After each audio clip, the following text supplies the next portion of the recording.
대 40%보다 높았습니다. 이에 반해 46개국 이용자들은 평균적으로 연령대가 낮을수록 이용 비율이 높았습니다. 오늘은 전국이 대체로 맑겠지만 충남 남부와 호남 서해안에는 낮까지 빗방울이 떨어지는 곳이 있겠습니다. 내일은 전국이 맑다가 점차 구름이 많아지겠고 강원 영동 북부 지역에는 오전부터 밤 사이에 5mm 미만의 비가 오겠습니다. 이규봉이었습니다. 5시 뉴스를 마칩니다. KBS. 대한민국 중심 채널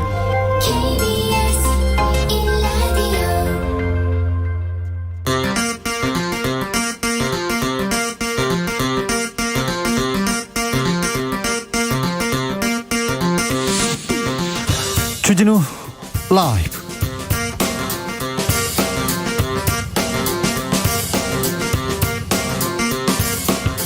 (2021년 11월 1일) 월요일입니다. 안녕하십니까, 주진우입니다. 국민의힘 대선 후보를 결정한 운명의 한 주가 시작됐습니다. 당원 투표 진행 중인데요. 당심은 과연 누구를 선택할까요? 홍준표 후보는 이명박 박근혜 전 대통령 사면을 언급했고요. 윤석열 후보는 식용계 발언으로 또 논란에 휩싸였습니다. 더불어민주당 선대위는 설훈, 홍영표 등 이낙연 캠프 인사를 영입해서 내일 출범합니다. 정치적 원의 시점에서 들여다보겠습니다. 안철수 국민의당 대표가 대선 3수에 도전합니다. 시대에 교체하겠다, 전략적 대통령이 되겠다면서 목표는 당선이라고 했는데 과연 완주할 수 있을까요? 안철수 등판으로 야권의 수계산 복잡해졌습니다. 안철수 후보의 대선 출마 의미, 이태규 국민의당 의원과 짚어봅니다. 문재인 대통령이 G20 정상회의를 마치면서 한반도 평화의 시계가 다시 힘차게 돌아갈 것이다, 믿는다 강조했습니다. 특히 이번 순방 중에 교황을 만나서 비무장지대 철조망 십자가로 한반도 평화를 기원한 게 뜻깊었다고 했는데요.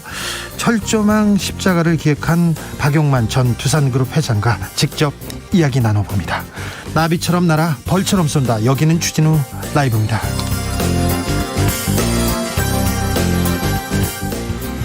오늘도 자중자애, 겸손하고 진정성 있게 여러분과 함께 하겠습니다. 유성환님께서 저는 KT 팬입니다. KT가 창단 처음 프로야구 정규 시즌 우승했습니다. 축하해 주세요. KT 축하합니다. 단계적 일상회복 첫 단계가 오늘부터 시작됐습니다. 심야 영화 볼 수 있습니다. 팝콘 먹을 수도 있고요. 야구장에서 이제 치맥도 가능하다고 합니다. 달라진 일상 여러분 느끼고 계십니까? 여러분 어떻게 보내고 계신지 알려주십시오. 샵 9730, 짧은 문자 50원, 긴 문자는 100원입니다. 콩으로 보내시면 무료입니다. 그럼 주진우 라이브 시작하겠습니다.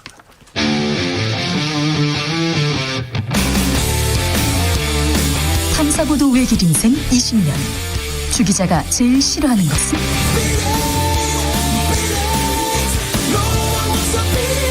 이 세상에서 비리와 부리가 사라지는 그날까지 오늘도 흔들림 없이 주진우 라이브와 함께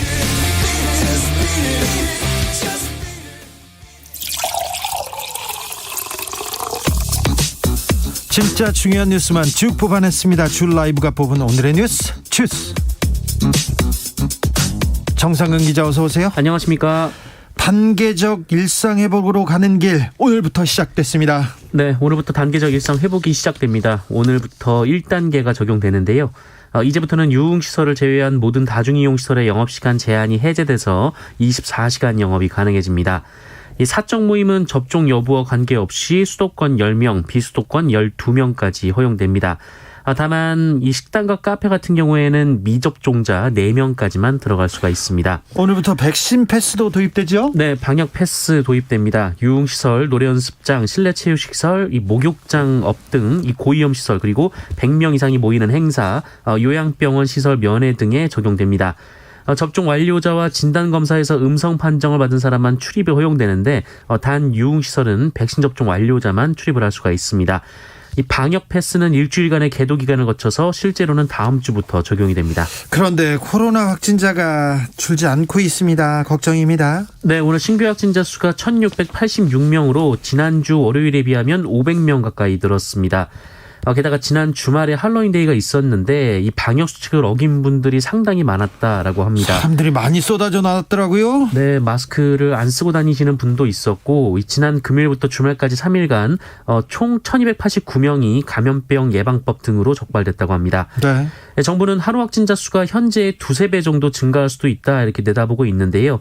현재 의료 체계에서는 일일 확진자 5,000명을 감당할 수 있는 한계치로 받고 그 이상 확진자가 급증해서 의료 체계가 감당할 수 없는 상황이 되면 비상조치에 들어간다는 계획입니다. 6089님께서 일상으로 회복했다고 발표했다고 건방 떨지 말고 자중자애 하시기를 이렇게 당부하는 문자 보내셨습니다.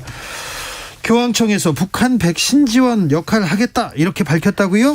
네, 한국인 첫 교황청 장관인 유흥식 대주교가 로마에서 한국 기자들과 만나서 교황청이 북한의 코로나19 백신을 지원하기 위한 역할을 할 것이다 이렇게 밝혔습니다. 프란치스코 교황이 바이든 미국 대통령에게도 이런 의지를 전달했을 것이라며 교황청이 북한 문제와 관련해서 일종의 교통순경 역할을 자임할 것으로 본다라고 말했습니다. 다만 이 교황 방북 그리고 백신 지원은 모두 북한 태도에 달려 있다면서 위기를 넘기고 북한이 결심하면 돌파구가 열릴 것이다 덧붙이기도 했습니다. 그런데 일부 언론에서 교황청에서 북한 문제 얘기하지 않았다면서 이렇게 좀 비판하는 기사를 냈어요? 네, 이 교황청에서도 입장이 나왔었는데 그런데 문화일보가 오늘 문재인 대통령과의 면담 후 이 교황청이 발표한 메시지를 보면 방북 얘기가 없다라면서 교황청이 방북에 적극적이지 않다라는 취지의 보도를 했습니다. 교황청 메시지에는 남북 간의 대화 증진과 화해를 위해 전개되는 특별한 노력을 언급하면서 한반도 평화 발전에 기여할 것이라는 희망을 문재인 대통령과 나눴다라는 대목이 있는데 여기에 방북 이 두 글자가 없다라는 것입니다. 이 중앙일보도 비슷한 기사를 내면서 이 청와대가 교황 방북 띄우기를 하고 있다 이렇게 주장을 했습니다. 이에 청와대 박수현 국민소통수석은 오늘 이 교황께서 하지도 않은 말씀을 청와대가 브리핑했다는 것이냐라면서 G20으로 로마에 수많은 정상들이 오는데 교황은 단 3개 나라 정상만 단독 면담을 했고 그 가운데 문재인 대통령을 가장 먼저 만났다라고 반박했습니다. 네. 한국어로 방북 얘기는 안 했겠죠. 그런데 한반도의 평화를 위해서 기도하겠다고 하면서 얘기를 많이 했지 않습니까? 자, 민주당은 원팀 구성에 속도 내고 있습니다. 네, 내일쯤 이른바 용광로 선대위가 출범할 것으로 예상이 되고 있는데요. 민주당 의원 전원이 들어간다, 다 참여한다 이런 얘기도 있더라고요. 그렇습니다. 그리고 그 이낙연 캠프에서 선대위원장으로 활동하며 그 이재명 후보를 강하게 비난해왔던 이 서른 홍영표 의원이 공동선대위원장으로 합류할 것으로 보입니다.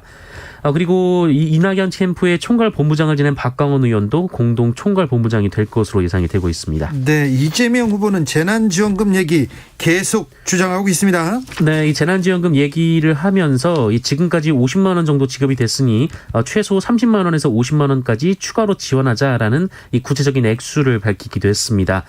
GDP 대비 지원금 규모가 다른 나라보다 적다라는 말을 하기도 했고요.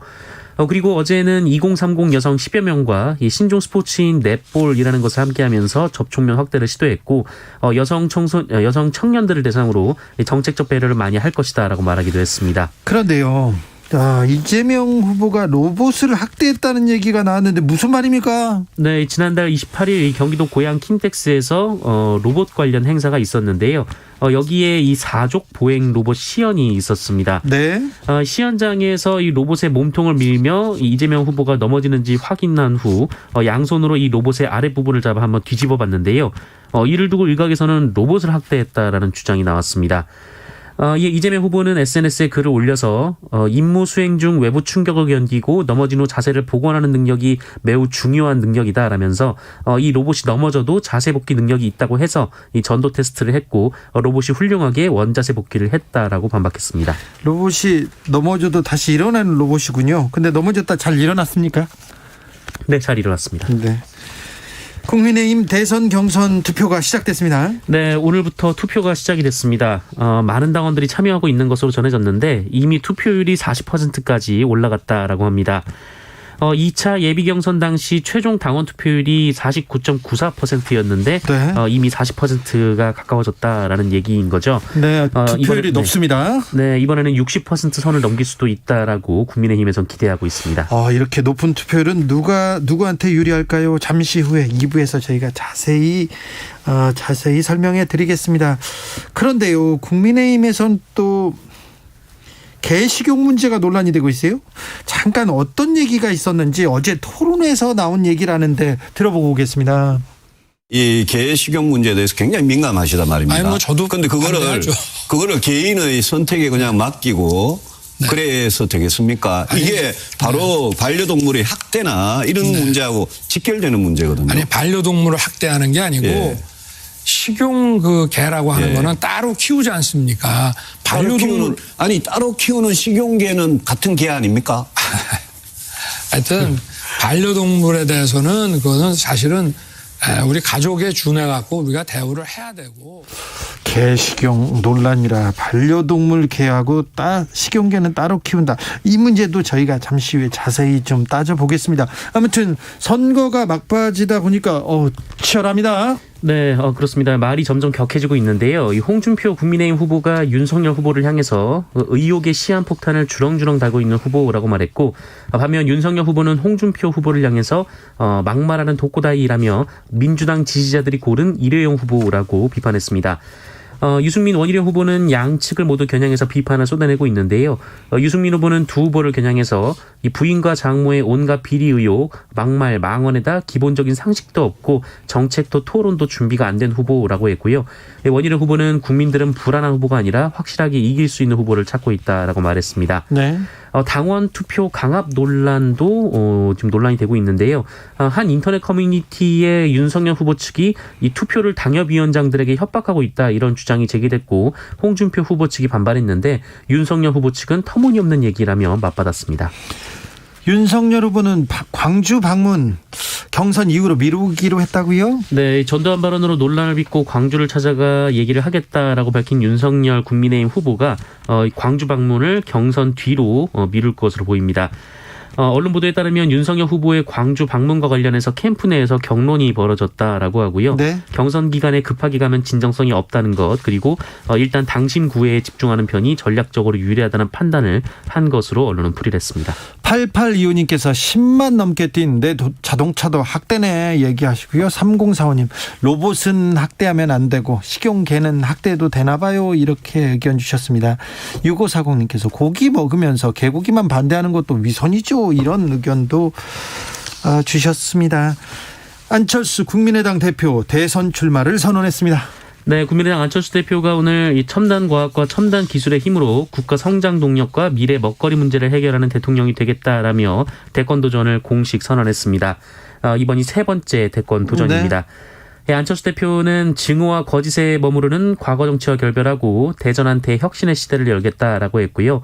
국가 핵심 전략 과제에 집중하는 전략적 대통령이 되겠다고 선언했습니다. 잠시 후에 국민의당 이태기 의원에게 안철수 출마의 변 자세히 들어보겠습니다. 과연 완주할 것인지 누구한테 또 유리할 것인지도 따져보겠습니다. 대장동으로 가보겠습니다. 검찰이 유동규 씨 추가 기소했습니다. 네, 특정경제범죄 가중처벌법상 배임 등의 혐의로 유동규 전 성남도시개발공사 기획본부장을 검찰이 추가 기소했습니다. 유동규 전 본부장이 김만배 씨 등과 공모해 화천대유 측에 유리하도록 결탁해서 공모지침서를 작성하고 또 화천대유가 참여한 하나은행 컨소시엄이 우선 협상 대상자로 선정되도록 이 불공정하게 배점을 조정했고 또 화천대유 측에 최소 650억 원 상당의 이 택지개발 배당 이익과 분양 이익을 몰아주고 또 그만큼 공사에 손해를 입혔다라는 게 검찰의 주장입니다. 예. 아울러 화천대유 대주주 김만배 씨와 천화동인 4호 소유주 남욱 변호사, 이 정민용 전 성남도시개발공사 전략사업실장을 유동규 씨의 공범으로 보고 구속영장을 청구했습니다.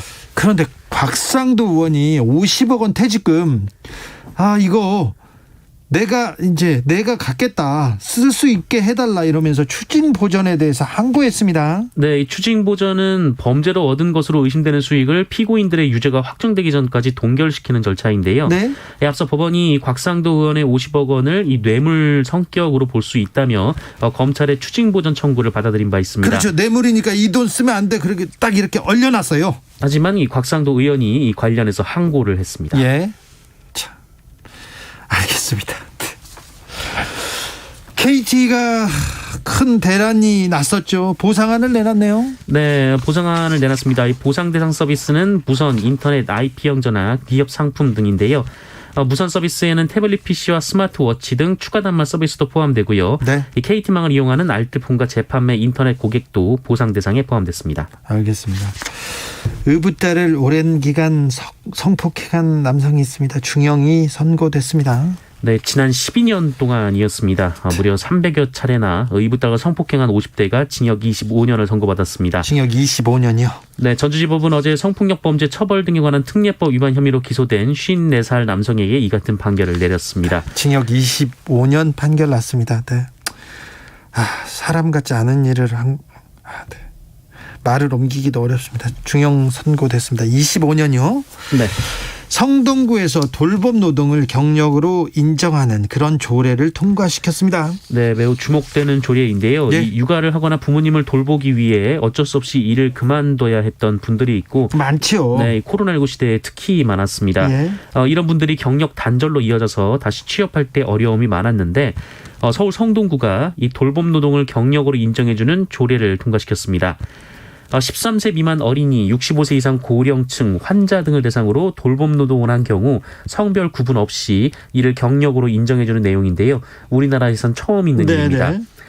구청 확인을 거쳐서 교육훈련을 마치면 경력 인정서를 발급해 주는데 경력 인정서를 발급해 주는데 기업들이 이 인정서를 좀 인정해줘야 되는데요. 맞습니다. 일단 이 성동구 산하 공공기관에서는 이를 인정하기로 했고요. 네. 그리고 성동구는 지역 내 스타트업 그리고 사회적 기업 100곳과 협약을 맺어서 이 돌봄 노동이 경력으로 인정받는 사회적 발판을 마련하겠다라고 밝혔습니다. 처음 있는 일인데 이게 좀 의미 있는 일인 것 같습니다. 그래서 성동구뿐만 아니라 서울 그리고 대한민국으로 퍼져나가기를 기대해 보겠습니다. 일본에서 중요한 선거가 있었습니다. 그런데 자민당이 또 과반 이상을 차지했습니다. 네, 기시다 후미오 일본 총리가 이끄는 자민당이 4년 만에 실시된 중의원 총선거에서 전체 465석 중 단독 과반 이상 의석을 훌쩍 넘는 261석을 확보했습니다. 절대 안정 다수 의석이라고 합니다. 네, 이 모든 상임위에서 위원장 자리를 독점할 수 있고 위원도 과반을 차지할 수 있는 의석이라고 합니다. 네. 여기에 연정 파트너인 공명당의 32석과 합하면 이 자민 공명 연립 여당은 3분의 2에 다소 못 미치는 293석을 확보했습니다. 그리고 이제 우익 성향의 일본 야당이 있는데요. 그 일본 유신회라는 정당인데 지난 의석의 4배 가까운 41석을 확보하며 공명당을 제치고 제3당으로 급부상했다라고 합니다. 자민당 보수 우파들이 아직도 힘이 센데 그보다 더 우익 성향이 또 이렇게 힘을 넓혀가고 있네요. 네, 그 일본은 한때 하루 2만 5천 명을 웃돌던 코로나19 신규 확진자 수가 최근 300명 안팎까지 급감했다 이렇게 홍보를 해왔는데 네. 하지만 검사 건수가 극도로 적어서 제대로 조사를 하고 있는 것인가 논란이 거셌습니다. 검사할 때 2만 원 그러니까 우리 돈으로 20만 원 돼야 검사해준다고 하지 않습니까? 네, 게다가 일본의 선거 시스템이 우리처럼 도장을 찍는 게 아니라 후보의 이름을 연필로 정확하게 적어내야 하는 시스템이다 보니까 이름을 이미 알린 기성 정치인들이 너무 유리한 룰이다 이런 비판도 일본 내부에서 꾸준히 나오고 있습니다. 저희가 연필 깎는 일본 공무원 얘기했는데 일본 정치개혁 참 큰 화두인데 거기서 한 발자국을 못 나가고 있는 건 일본 보면 가끔 답답하다는 생각이 듭니다. 7249님께서 개만 식용으로 금지한다는 것은 종차별입니다. 왜 개는 가족이고 돼지는 먹어도 되나요? 이렇게 물어보셨고요. 해타세님께서 애완돼지 키우는 사람 많다. 돼지 먹지 말라. 이렇게 얘기합니다. 6540님은 육식은 온난화 환경 파괴고 식량난을 초래해요. 그리고 동물은 식용 애완용으로 나누는 건 비윤리적인 거라 정치인들은 코멘트를 하면 안 되고요. 환경 문제로 답해야 합니다. 이렇게 얘기합니다. 식용 문제, 개 식용 문제가 대권의 화두로 떠올랐습니다. 굉장히 논란 뜨거워지고 있어요. 네. 지켜보겠습니다. 어떻게 되는지. 3041님께서 야구장에서 치맥하고 싶은데 롯데가 안 도와주네. 롯데가. 1935님 롯데 우승하고 저희 아버지가 다음에 롯데 우승할 때 마실 거라면서 술 담궈 놓으셨는데 30년 되어갑니다. 1992년에 우승했던 걸로 기억하는데요.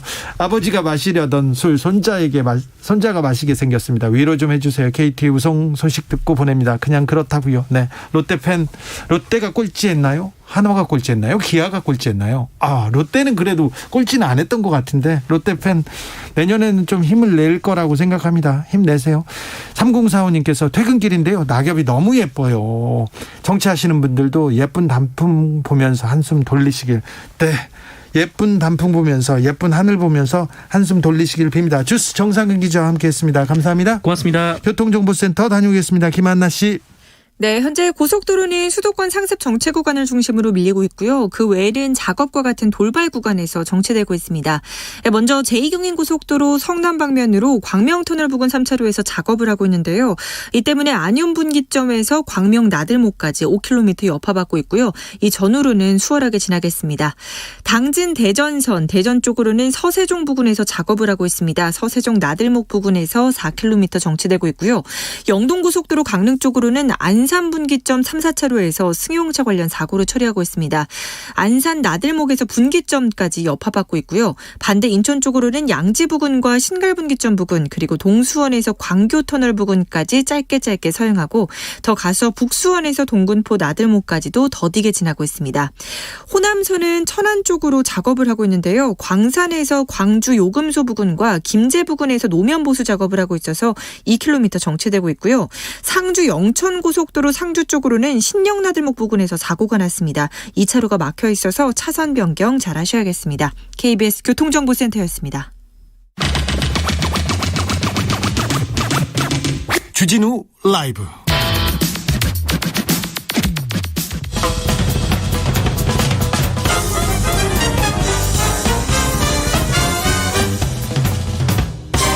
훅 인터뷰.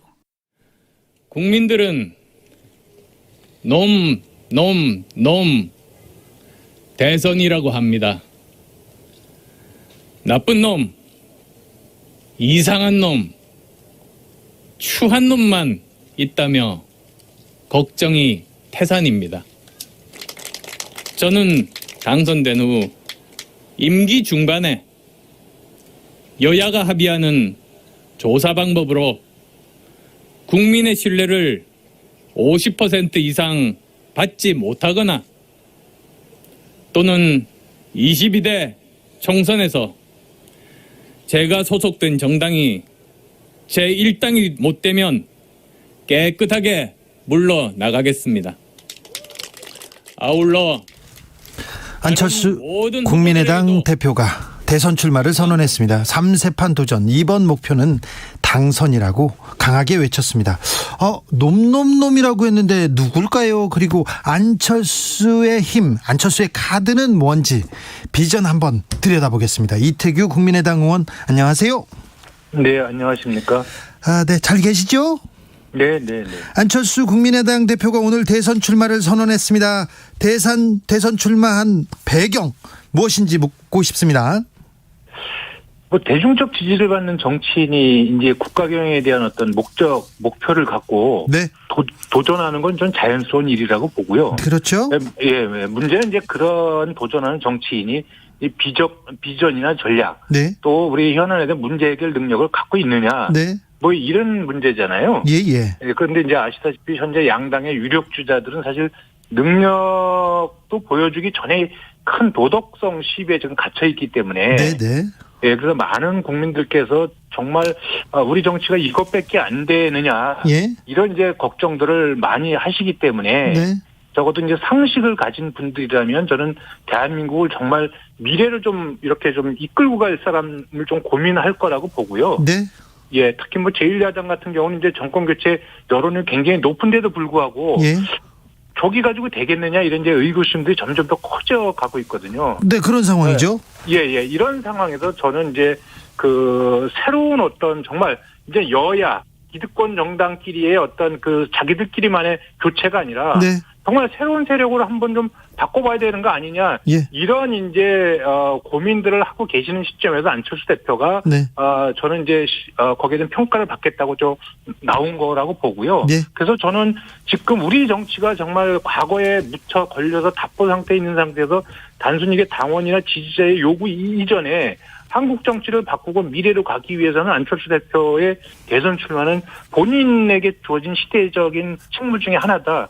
이렇게 이해합니다. 네, 지난 대선에서 21%의 득표율을 했습니다. 그래서 그리고 지지율과 그리고 대중적 지지세가 만만치 않은 사람이 가만 조금 조용히 계셨어요. 그런데 국민들 뽑을 사람이 없다고 한탄한다, 이 얘기를 안철수 대표도 오늘 했는데 그래서 움직였구나 하는 생각이 듭니다. 출마 결심은 언제 하신 겁니까?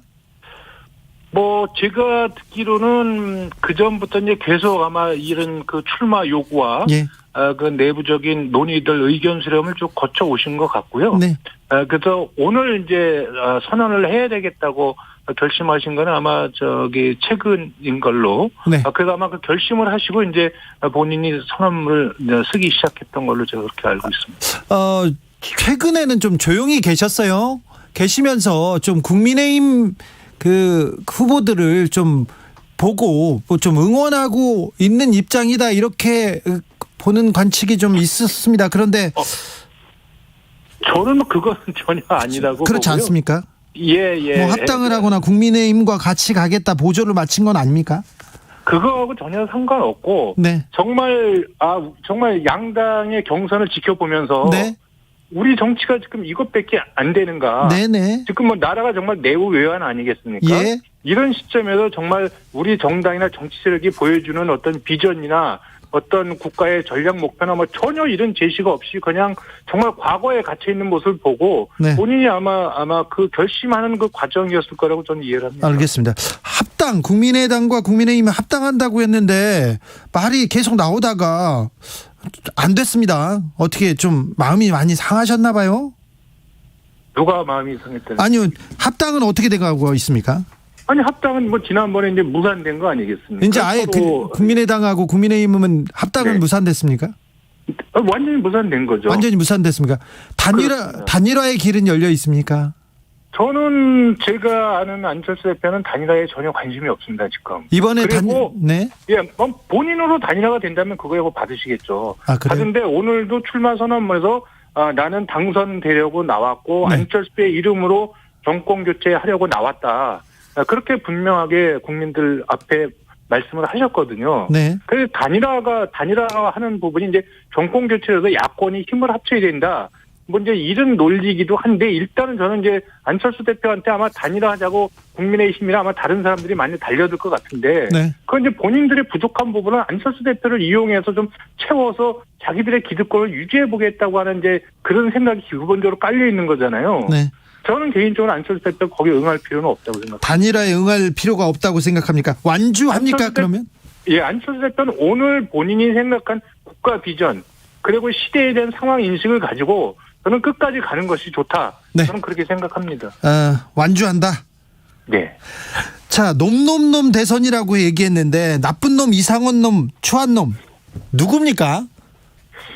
뭐 이게 시중에서 이제 양당 경선에 너무 실망해하고 그냥 그런 얘기들이 많이 돌아다니니까 아마 그런 네. 말씀을 하신 것 같은데. 네. 이 사실 이게 뭐 세상 사람 다 아는데 그걸 꼭 제가 아니, 저는 몰라서 그래요. 나쁜 놈은 누구고? 물어보셔야 되겠습니까? 그래서 저기 추한 놈은 누구예요? 추한 놈. 저는 이게 이제 국민들께서도 자기가 속한 정당이나 진영이라서 지지는 하겠지만 네. 누가 나쁜 짓을 했는지는 다 알고 계신다고 생각합니다. 네.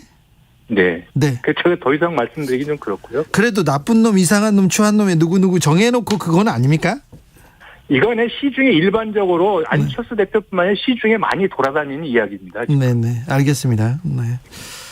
안철수 대표가 지난 대선에 비해서 좀 파괴력이 떨어질 것이다. 그래서 캐스팅 보트를 지기 위해서 이렇게 나온 거 아니냐, 이렇게 전망하는 사람도 있습니다.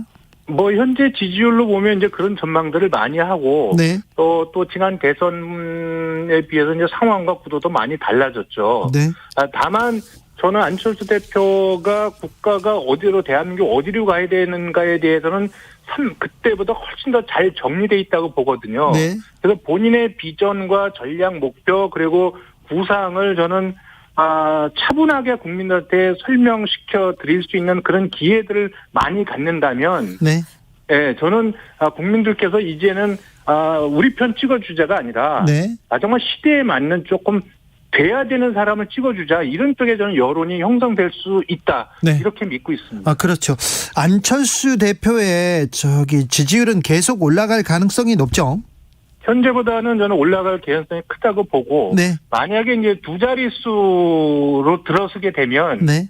거기에 대한 이제 그 상승 속도나 이런 거 이제 누구도 모르는 거잖아요. 그때부터는. 네. 예, 그리고 그때 안철수 대표가 국민들께 어떤 비전과 어떤 개혁 구상을 잘 설명해서 말씀드리느냐. 네. 거기에 이제 관건이 달려 있다 이렇게 봅니다. 알겠습니다. 아직 안철수의 시간은 남아 있다.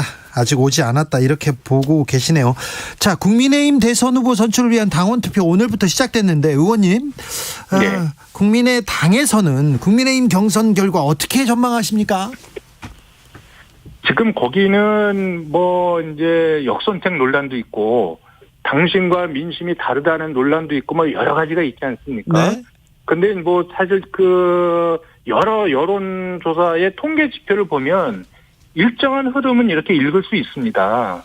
일정한 흐름은 읽을 수 있어서 사실 어떤 분이 그렇게 뭐 큰 차이는 아니겠지만 어떤 분이 되겠다고 하는 이제 이런 예측은 있는데 제가 구체적인 부분을 다른 당의 경선 전망에 대해서 구체적으로 말씀드리는 거는 뭐 굉장히 조심스럽고요.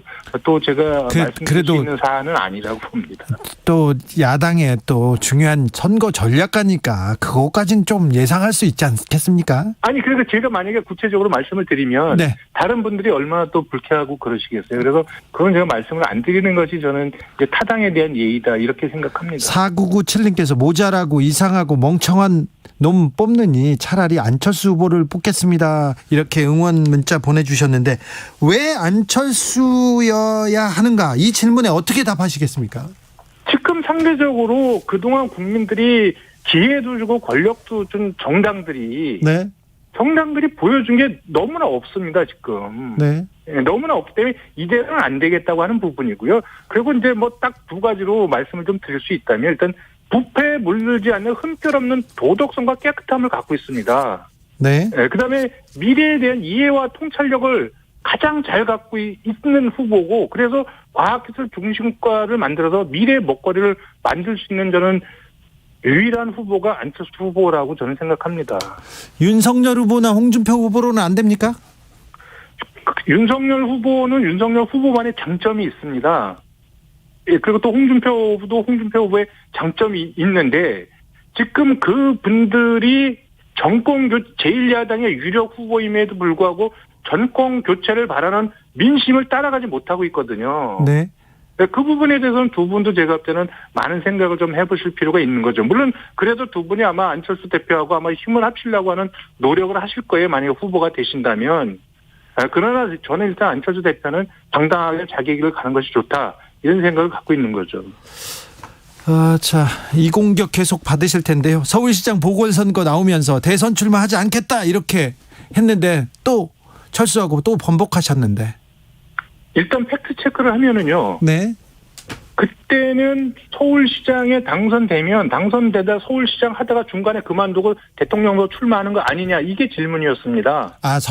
서울시장이 되면 그걸 그만두고 대선에 가지 않겠다 그런 그러니까 뜻입니까? 안철수 대표가 서울시장 나오는 이유가 대선의 징검다리로 쓰려고 그래서 중간에 임기 중반에 그만두고 나올 거 아니냐 이런 질문을 해서 나는 그렇지 않다. 당선되면 서울시장에 전념하고 재선에 도전한다. 이게 팩트입니다.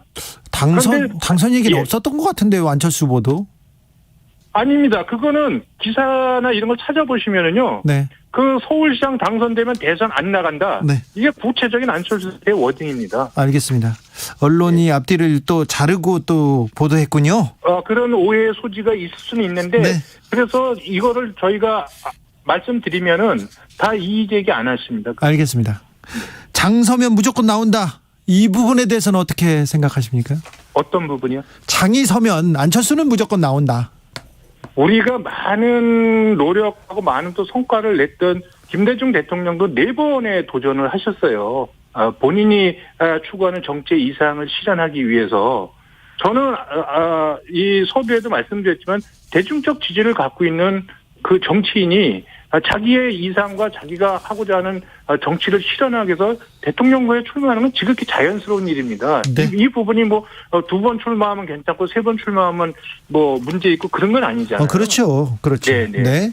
안철수 후보 완주에 대해서 계속 회의적인 시각이 있는 게 사실입니다. 네. 이 의구심 계속 받을 거고요. 하지만 안철수 후보가 대선에 나서고 완주한다. 다시 한번 그 대권 각오 알려주시죠. 오늘 안철수 대표가 그런 이제 그 언론의 질문에 네. 예, 당선되려고 나왔고 정권 안철수 이름으로 정권 교체하려고 나왔다. 이렇게 답변을 하셨고요. 그래서 오늘 그런 답변 그대로 좀 이해해 주셨으면 좋겠습니다. 알겠습니다. 지금까지 이태규 국민의당 의원이었습니다. 감사합니다. 고맙습니다.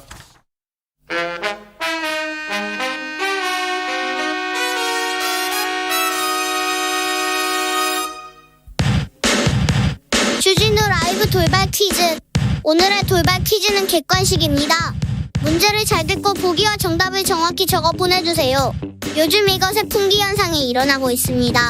중국이 이것의 원료인 요소의 수출을 막으면서 일어난 일인데요. 이것이 없으면 디젤 차량의 운행이 불가능해 물류 대란까지 우려되고 있습니다. 요소 성분을 포함하고 있는 물로 디젤 차량의 오염물질 저감 장치에 필요한 이것은 무엇일까요? 보기 드릴게요. 1번 요소수, 2번 냉온수.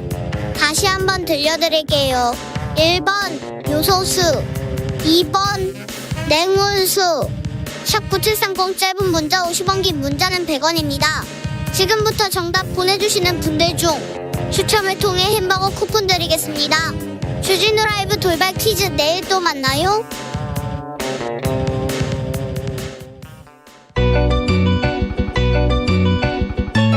한층 날카롭다, 한결 정확하다, 한편 세심하다. 밖에서 보는 내밀한 분석, 정치적 원의 시점. 오늘의 정치권 상황 더 정확하게 원에서 분석해드립니다. 최민희 전 의원 어서 오세요. 안녕하세요. 불굴의 희망 최민희입니다. 김용남 윤석열 캠프 공보특보 어서 오세요. 네, 안녕하세요. 호기심 천국 김용남입니다. 네. 지금은 어떤 호기심을 가지고 계십니까? 저는 워낙 분야가 다양해서. 네.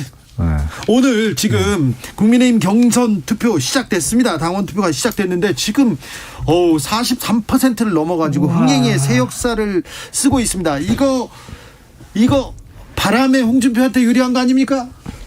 거꾸로 같은데요. 거꾸로. 지금 5시 기준으로 44%가 살짝 넘었어요. 와. 그러니까 저희도 기대 안 한 정말 엄청난 투표율입니다. 서버가 터졌다는 말이 네. 그 빈말이 아닐 정도로 폭발적인 그 투표율이 나왔는데 네네. 그 아무래도 그 소위 얘기하는 당심이라고 하는 네. 당원들 사이에서는 윤석열 투표가 지지도가 높게 계속 나왔었기 때문에 이렇게 높은 투표율은 일종의 그 결집 효과가 나타난 것 같아요. 그렇죠. 결집은 있죠, 분명히. 예. 그래서 이제 그 언론 보도에서 뭐 홍준표 후보가 될 수 있다, 아니면 여론조사에서 앞섰다, 이런 보도가 나오면서 당원들이 위기의식을 느끼고 아침부터 그냥 열리자마자 투표를 하기 시작한 것이 아닌가 싶습니다. 최민희. 오늘 오전까지는 되게 분위기가 네. 젊은 당원들이 투표를 했을 것 같습니다. 네. 이게 커뮤니티 들어가 봐도 젊은이들이 막 투표 독려하고 이렇거든요. 네. 그리고 내일부터 ARS 투표하시죠. 네. 오늘은 온라인 투표. 오늘하고 내일까지는 이 모바일 투표. 네. 그리고 그 다음 날 ARS죠. 그러니까 이게 국민의힘으로서는 되게 고무적인 건데요. 어쨌든 첫째, 둘째 날은 젊은 당원들이 투표를 이끌고, 그 마지막 날부터 그 3일째 되는 날은 이제 전통적인 지지층, 네. 50대, 60대, 70대, 특히 60대, 70대 당원들이 투표를 이끄니까 투표율이 상당히 높을 것 같습니다. 네. 거의 80%, 90%, 85% 뭐 이렇게 될 것 같아요. 그렇게까지 나올까요? 사실은 지금 44%인데. 그렇죠. 상당히 높았는데 사실 그 투표율 70%는 거의 넘사벽이라고 저희들이 생각하고 그렇죠. 있었거든요. 네. 여태까지 뭐 50%를 넘긴 적도 거의 없다시피 해요. 예. 그래서 70%는 도저히 사실상 불가능한 수치라고 생각을 했는데 가능할 것 최의원님은 같은데요? 뭐 80%, 85% 말씀해 주시니까 이게 결집되면 민주당의 3차 투표가 엄청난 결집이 일어났잖아요. 그게 80%. 네. 네, 그래서 지금으로 보면 전 75% 이렇게 80% 갈 거라고. 진짜 70% 넘으면 대박인데요. 네. 그런데 이 누구한테 유리합니까, 최민희 의원님? 저는 이거 틀리면 다음 주에 와서 창피하긴 하지만 양쪽 다 결집으로 보기 때문에 그냥 플러스 마이너스 제로다 이렇게 보는 알겠습니다. 쪽입니다. 그런데 이렇게 이 경선이 흥행할 수밖에 없는 게 TV 토론에서 TV 토론마다 뭐 엄청난 뉴스와 말을 쏟아내서 그런 거 아닌가 생각돼요. 어제 저녁 TV 토론에서도 엄청난 토론이 거세게 맞붙었습니다. 어떤 얘기가 있었는지 한번 가볼까요? 비호감도는 윤석열 후보가 이제 압도적인 1위고 제가 2등이죠. 상구팔이라는 후보란 그 이야기 들어보셨죠?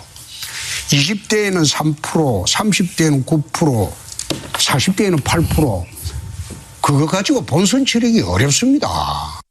소위 이제 뭐 홍준표라고 안 하고 꿔준표라 그래서 본선에 가서는 전부 민주당 찍을 사람들인데 그걸 확장성이라고 생각을 하십니까?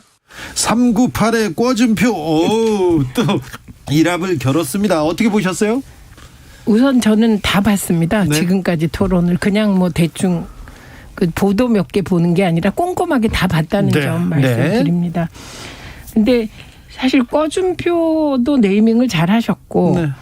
398도 잘했지만 역시 수치로 들어오는 398이 더 소구력은 있었어요. 어제는. 네. 그런데 저는 쭉 선거를 치러보면 이런 막판에 왜 이런 그 서로 간의 공방은 사실 이미 표심은 다 정해져 있어요. 네. 그렇기 때문에 큰 영향은 주지 않을 거라고 보았습니다만 역시 마지막 토론에서도 네. 동물, 그러니까 반려동물에 개식용 대한 특히 논란. 개식용 건이라든지 윤석열 후보의 압권이 아니었나. 의원님, 네. 어떻게 개도 식용이 있고 그 애완견이 있고 그런 발상은 캠프에서 주신 건가요? 아니 사실상 구분되지 않나요? 우리가 반려견으로 주로 키우는 그 종하고 네. 그거는 사실상 구별이 되고 있잖아요. 그리고 어제로 이제 거의 20번 했어요, 토론회를. 국민의힘 경선은 정말 토론회 한 기억밖에 없어요. 그러니까 김용남 의원님 갑자기 개식용 논란에서 다른 데로 쑥 갑자기 넘어가는데 그냥 뭔가 뒤가 캥기시죠? 반려견, 그동안, 식용견은 좀 난처하다. 그죠? 아니 윤석열 후보 같은 경우에 정말 그 가족같이 키우는 반려견이 있는 거고요. 네네. 그리고 기본적인 그 사상의 토대가 자유주의거든요. 네. 되도록이면 정부나 권력의 규제는 적을수록 좋다. 이런 그 생각을 갖고 있기 때문에 뭘 금지나 규제를 새로 만드는 걸 기본적으로 거부감을 갖고 있어요. 예. 없던 규제를 새로 만드는 거에 대해서는. 네네. 그러다 보니까 그러면 개 식용은 찬성? 아니 그러니까 지금 사실은 만약에 개 식용 금지 규제를 만들면 그건 새로운 규제를 만드는 거거든요. 그렇죠. 그러니까 개 식용 규제도 새로운 규제이므로 가능하면 안 만들려고 하다 보니 개도 식용개가 있고 반려견이 있다 이렇게 표현을 하신 거라는 아니 그러니까 얘기죠? 기본적으로 없던 규제를 만드는 것은 일단은 거부감이 있는 거죠. 그걸 국가가 꼭 나서서 먹어라 마라 하는 거는 옳지 않다는 게 그게 꼭 먹는 문제뿐만 아니라 어떤 비즈니스가 됐던 뭐 그게 기본적으로 이재명 후보처럼 음식점도 이제 정부 허가 받고 내라라는 것 자체는 기본적으로 반대점에 서 있는 거죠. 대척점에. 정말 왜곡이시다. 그 음식점 총량제라고 언론들이 이제 붙여서 몰아붙였는데 사실 그거는 자영업자들 특히 음식점 상황이 되게 어렵지 않습니까? 되게 음식점 폐업률이 한때는 90% 이상이 됐기 때문에 그 부분에 대해서는 과연 어떻게 하는 것이 좋을까라고 윤석열 후보는 생각하십니까? 그러면 우후죽순처럼 생겨서 우후죽순처럼 없어져도 이건 자유니까 그냥 계속 놔두자 이런 입장이신 거예요. 그런 골목상권 보호라든지 이런 거는 전혀 생각할 수 없는 거네요. 사실은 이재명 후보 같은 발상이면 먹자 골목이 형성될 수가 없죠. 일종의 거리 규제를 두든지 아니면 개수를 제한해야 되니까. 그런데 기본적으로 그런 규제 권한이 주어지면 사실은 그거는 이권하고 관련될 가능성이 매우 높아요. 누구는 음식점 허가를 받을 수 있고 누구는 안 친하거나 권력에 멀리 있어서 음식점 허가를 못 받는 경우가 생기거든요. 그러니까 이재명 후보께서는 음식점 허가도 화천대유에 몰아주시려고 그러는 것 같아요. 그거는 지금 너무 논리적으로 벙벙 뛰니까. 그런 개인 택시 허가제도 없애야 되네요. 저는 기본적으로 없애자. 규제에 대해서는 반대합니다. 그러니까 윤석열 후보도 개인 택시 허가제도 없애자 이런 생각을 생각이신 거예요? 떠나서 제 개인적인 철학으로는 의원님이 대통령 나오신 거 아니잖아요. 아니 그렇죠. 물론 아니죠. 에이. 제가 후보는 아닙니다. 그러니까 어쨌든 저는 개식용 문제라든지 예를 들면 반려동물 관련한 여러 가지 말씀을 하실 때 좀 개념이 명확하지 않아서 일부에서는 그런 조롱도 나왔어요. 사람으로 치면 인종차별입니다. 그리고 물론 도시에 이렇게 그 소위 반려견과 뭐 식용견이 뭐 나누어져 있는지 모르겠습니다만 구분하는 것 자체가 좀 무리였던 것 같습니다. 김영남 의원님, 견종차별은 맞죠? 그게 이제 모란시장 가면 주로 식용용 개들이 많고요. 모란시장 없어. 펫샵에 가면 주로 반려견들이 많이 있는 거죠. 그러니까 의원님 이런 건 그냥 약간의 말실수가 있었다 이렇게 하는 게 더 나아요. 그러면 손가락까지 간다니까 또. 손가락. 실수인가요? 실수는 아닌 것 같은데. 조혜숙님께서 윤석열 후보가 개를 키우지 않았다면 과연 유승민 후보가 개식용 문제 꺼냈을까요? 우리 대통령 후보도 개식용 문제 정말 관심이 있긴 한가요? 이렇게 물어봅니다. 문재인 대통령께서 얼마 전에 그 개식용을 금지하는 게 필요하지 않냐라는 취지로 말씀하신 게 얘기했죠. 있죠. 그 예. 부분에 대해서 그러니까 윤석열 후보 측은 어떻게 생각합니까? 아니 그러니까 기본적으로 왜 자꾸 규제를 새로 만들 생각만 하냐 이거죠. 그거는 국민들이 판단할 몫이죠. 아니 의원님 정치가 그럼 없어져야 돼. 예를 들면 규제라는 게 불필요한 규제를 만드는 게 아니라 예를 들면 개식용 문제에 대해서 사회적 합의가 이루어졌다고 칩시다. 개식용은 이제 하지 말자. 왜냐하면 이게 계속 문제가 국제적 기준에서 문제가 되고 있으니까. 그래서 문재인 대통령 방식으로 점잖게 이제 개식용 문제를 좀 우리가 금할 때가 되지 않았냐. 사회적 합의를 해보자. 그러면 토론을 거쳐서 국민 다수가 동의한다면 저는 규제를 만들 수 있다고 생각합니다. 그러니까 규제라는 게 무조건 나쁘다, 무조건 좋다가 아니라 적절한 규제는 필요한 것이죠. 그래서 이거는 저는 그냥 제가 권해드리고자 하는 바는 이러다 손가락까지 간다니까. 그래서 이제 그냥 그 심한 규제는 인위적인 규제는 필요 없다고 생각하나 사실 개식용 개가 있고 반려견이 있고 이런 구분은 조금 일단 그 실수였다. 부분에 이렇게 인정하시면 대해서는 부분에 되겠습니다. 대해서는 사회적 합의가 이루어졌다고 보기가 어려운 어렵다. 상황인 게 틀림없는 네. 사실이고요. 네. 그리고 그런 게 다 전체주의적인 발상이에요.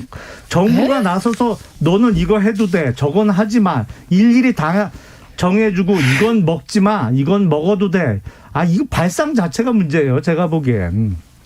너무 심하게 가셨어요. 그렇게 하면은 이게 곤란해지고요. 제가 말씀드렸잖아요. 예를 들면 의사 정원 문제가 있습니다.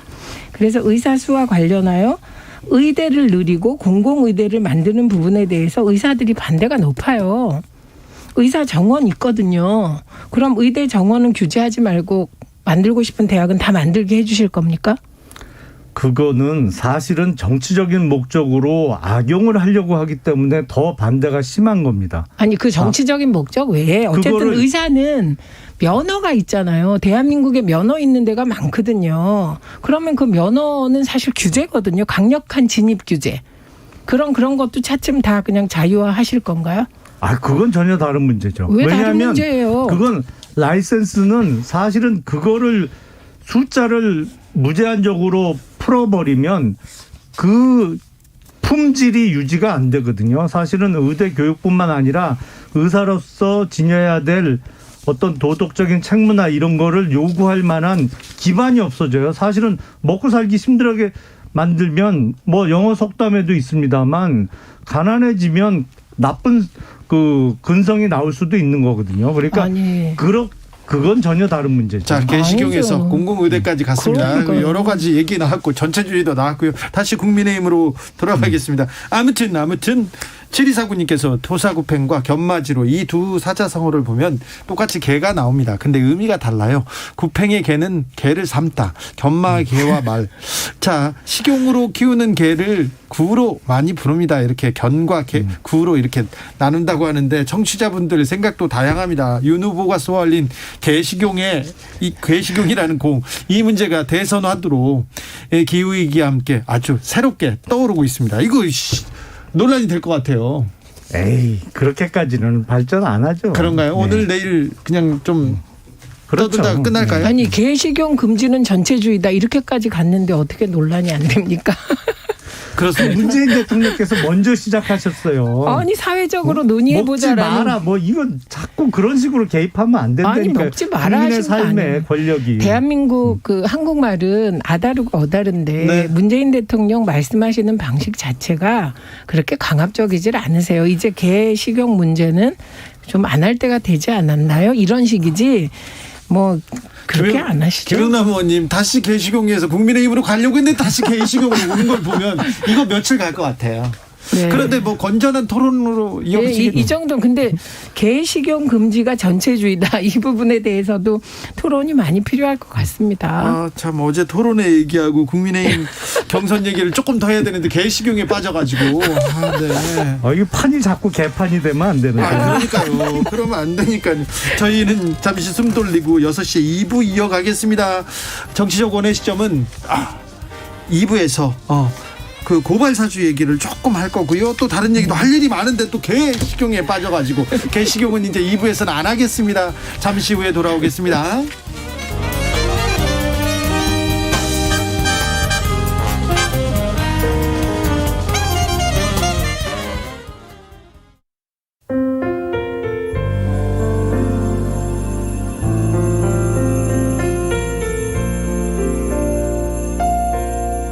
KBS 라디오 연중기획 희망충전 대한민국 454번째 이야기. 안녕하세요. 아나운서 이현주입니다. 지선이네 가족의 먹구름이 드리운 건 3년 전 이맘때부터입니다. 활기차고 건강했던 지선이 엄마는 갑자기 쓰러지면서 뇌전증 진단을 받았습니다. 통원 치료를 반복하며 희망을 꿈꾸던 엄마에게 조현병이라는 또 하나의 아픔이 찾아왔는데요. 몸과 마음의 병이 깊어진 엄마를 간호하는 건 오롯이 아빠의 몫입니다. 간병 때문에 어쩔 수 없이 휴직했던 아빠는 휴직 기간이 길어지면서 일자리를 잃고 말았는데요. 치료비와 생활비를 앞으로 어떻게 감당하면 좋을지 막막하기만 합니다. 중학생인 지선이와 언니는 행여라도 아빠가 걱정하실까봐 애써 밝은 모습을 보이는데요. 어려운 여건 속에서도 미소를 잃지 않기 위해 노력하는 지선이네 가족들에게 여러분이 따뜻한 응원을 보내주세요. 여러분의 따뜻한 손길이 희망의 빛이 됩니다. ARS 060-700-1580 060-700-1580 한 통화 3,000원으로 희망을 선물해주세요. KBS 라디오 연중기획 희망충전 대한민국은 초록우산 어린이재단, 인탑스 주식회사 그리고 청취자 여러분과 함께합니다. ARS 060-700-1580 한 통화 3,000원입니다.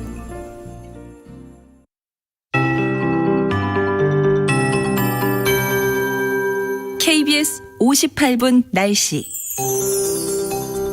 화요일인 내일 아침 안개가 유난할 전망입니다. 큰 일교차와 복사냉각이 더해지면서 내륙 지역의 안개가 더욱 짙을 것으로 보이는데요. 내일 새벽부터 오전 사이에 중부 내륙, 전라북도 내륙, 경상북도 내륙 등 많은 곳에서 앞을 내다볼 수 있는 거리가 200m 미만으로 짙은 안개가 드려질 가능성이 있기 때문에 이 점 염두에 두시는 것이 좋겠습니다. 이동하실 때 각별히 주의하시기 바랍니다. 안개가 드려지는 가운데 밤새 기온은 오늘보다 더 낮아져 내일은 더욱 쌀쌀할 전망입니다. 대관령은 0도 안팎까지 떨어지겠고요. 파주와 철원 3도, 세종, 춘천 6도, 서울, 대전 7도, 대구 8도, 광주, 울산 9도 등 전국은 3도에서 11도 정도가 예상되고 오늘보다 적게는 2도에서 많게는 5도가량 낮은 기온이 되겠습니다. 내일 낮 기온도 오늘보다는 조금 낮은 곳이 많겠고요. 내일 낮 최고 기온은 서울과 세종 16도를 비롯해 전국은 15도에서 20도의 분포로 일교차 큰 날씨가 이어지겠습니다.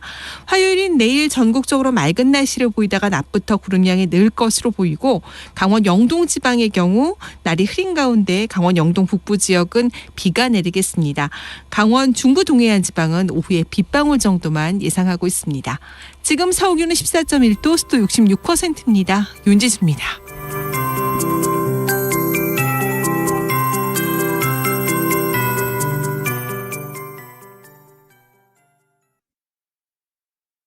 정성을 다하는 국민의 방송 KBS가 6시를 알려드립니다. AM 711kHz, FM 97.3MHz, KBS 1라디오입니다. HLKA.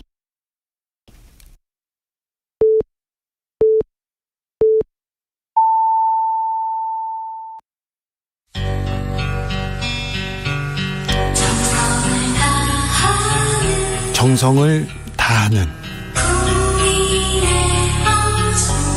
국민의 방송 KBS 주진우 라이브.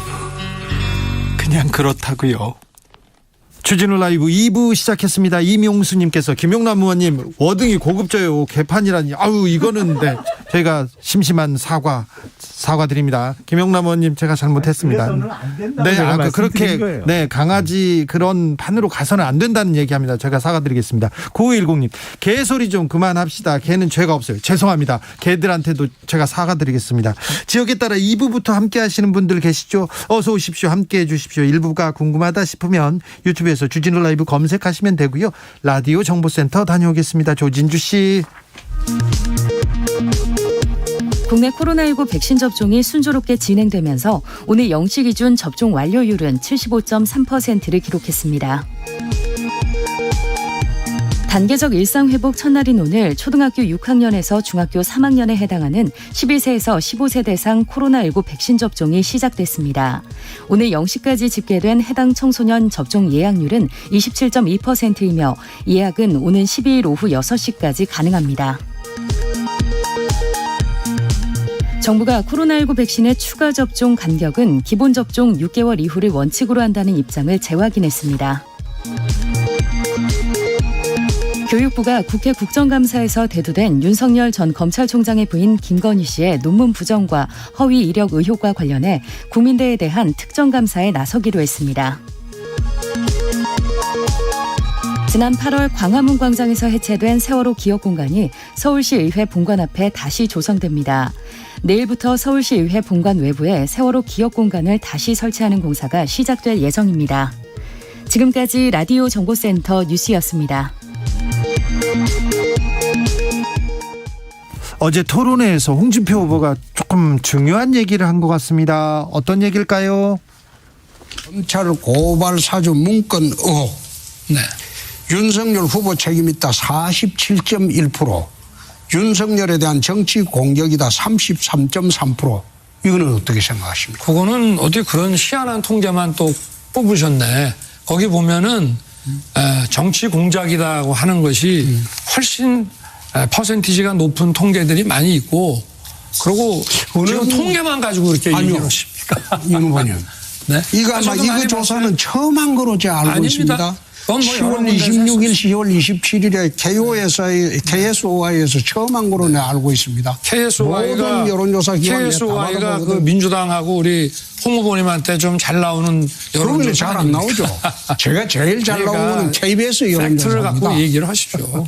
무슨 아니 이걸 안 물으려고 했는데 아까 뭐 이상한 가지고 거 오셨는데 이야기를 하니까 네, 그런 이야기. 자, 고발 사주를 정치 공작으로 이렇게 본다. 이거는 어떻게 생각하세요, 김영남 의원님? 그 홍준표 후보께서 토론회 시작할 때 초반에 그 별명이 하나 붙었잖아요. 네. 조국 수홍이라고. 조국 수홍이요? 그러니까 이게 국민의힘의 전통적인 지지층으로부터 그 지지율이 안 나오는 이유가 바로 이런 것 때문이거든요. 사실은 누가 봐도 소위 얘기하는 고발사주 내지는 제보사주에 대해서 지금 공수처가 무리한 수사를 하고 제대로 수사를 하기보다는 정치적 목적을 갖고 악용을 한다는 여론이 높은 게 적어도 국민의힘 지지층에서는 그게 높은데 뭐 토론에서 이런 거 갖고 이제 공격을 하다 보니까 홍 후보의 그 지지율이 잘 안 나오는 거죠. 최민희 의원님. 예, 우선 정치 공작 여론이 전체적으로 높았던 적은 한 번도 없다. 팩트 체크해드리고 그리고 김영남 전 의원님 말씀처럼 국민의힘 지지층에선 그럴 수 있다고 생각하나 그런 여론조사는 그걸 따로 발표하진 않죠. 전체적으로 발표되는 거고. 그다음에 정치 공작이라면 윤석열 검찰 때 일어난 자작극이 됩니다. 왜냐하면 등장인물이 손준성 검사 외 검사 임명이고 이거는 뭐 자료로서 증명된 거고 검사 2명이 관여되었고 손준성 검사가 일부 텔레그램 메시지를 쓴 적도 있다. 이건 팩트로 확인됐기 때문에 정치 공작으로 자꾸 몰면 자작극이 된다. 그래서 그 늪엔 안 빠지셨으면 좋겠다 싶습니다. 네. 이 여론조사는 헤럴드 경제 의뢰로 한국사회여론조사연구소가 지난 26일 7일간 이틀간 전국 만 18세 성인 남녀 1,001명을 대상으로 진행했습니다. 자세한 내용은 KSOI 홈페이지에서 확인할 수 있습니다. 자, 넘어가겠습니다. 안철수 국민의당 대표가 세 번째 대선 출마를 선언했습니다.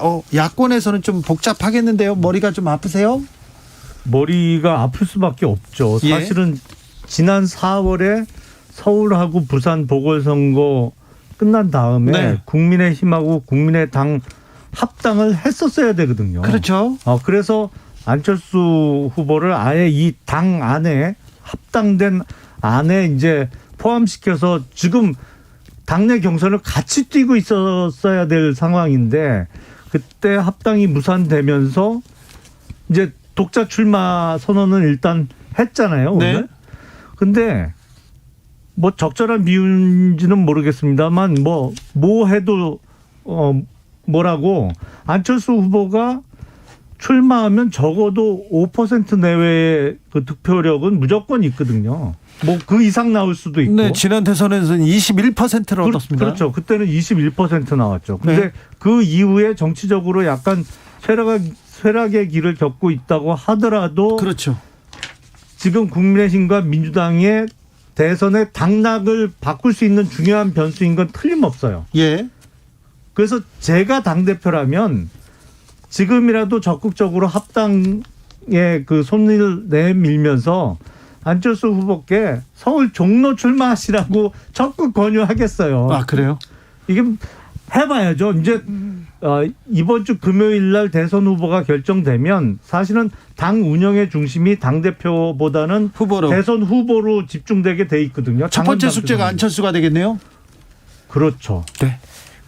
우선 이준석 대표가 박근혜 대통령 같은 후보가 나오지 않는 한 민주당에 5% 진다. 이런 예언을 한 적이 있습니다. 예. 그런데 안철수 후보가 5% 정도 나오니까 이거는 뭐 굉장히 큰 영향력이죠. 네. 네, 왜냐하면 대선이라는 게 보통 49대 51인데 이번에도 그 정도라고 생각합니다. 그러니까 마치 민주당의 심상정 후보한테 신경 쓰듯이 되게 심상정 후보가 안철수 후보보다는 낮아요. 프로테이지가. 네. 그러니까 그러나 둘 다가 신경 쓰일 수 있는 네. 그런 상황이라고 봅니다. 근데 오늘 안철수 후보의 출마 선언문 보면 늘 그랬듯이 시대 교체 선언했고요. 그다음에 양당 기득권 적폐의 선수교대 뭐 이런 거거든요. 그러니까 제3세력임을 분명히 하는 출마 선언문을 냈더군요. 네. 그래서 그래도 이제 요즘은 안철수 후보가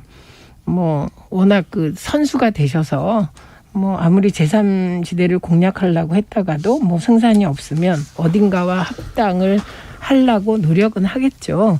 근데 결국은 노력을 얼마나 하느냐에 달리지 않았을까, 국민의힘이. 그러면 국민의힘이 무엇을 내줘야 될까를 고민하심이 옳을 것 같습니다. 살과 뼈를 다 내드려야죠. 그래요? 그래서 후보 자리도 후보 단일화? 그거 빼고.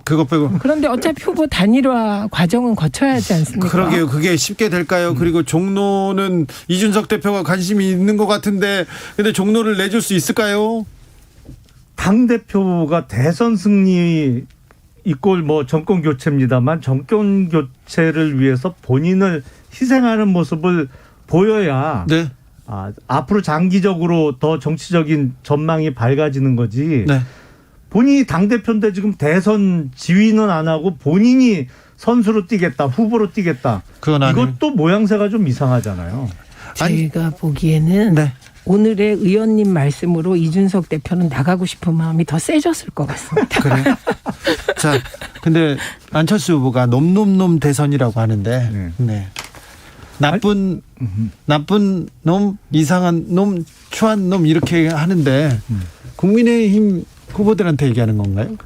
아니 여야 모두 마찬가지죠. 아니, 사실은 여당은 한 명밖에 없으니까 3명 중에 2명은 지금 국민의힘 아닙니까? 뭐 2명 정도는 뭐 국민의힘일 수도 있죠. 근데 비호감도가 공통적으로 다 높다는 거 아니에요? 지금 대선에 출마한 후보들이. 근데 제가 보기엔 비호감도가 반드시 정말 싫다라는 것보다는 약간 유권자들의 피로도일 수도 있거든요. 상당 부분은 뭐 여러 번 출마한 분들은 뭐 요번에도 또 나오냐 뭐 이런 피로도 때문에 비호감도가 높아질 수도 있는데 근데 그 여론조사 한 거 보니까 비호감도가 가장 높은 분은 안철수 후보시더라고요. 그래요. 네, 안철수 후보가 비호감도가 1등이에요. 가장 높고 물어보고 싶은 건 그거예요. 본인은 어떤 자인가? 네. 그걸 묻고 싶습니다. 네.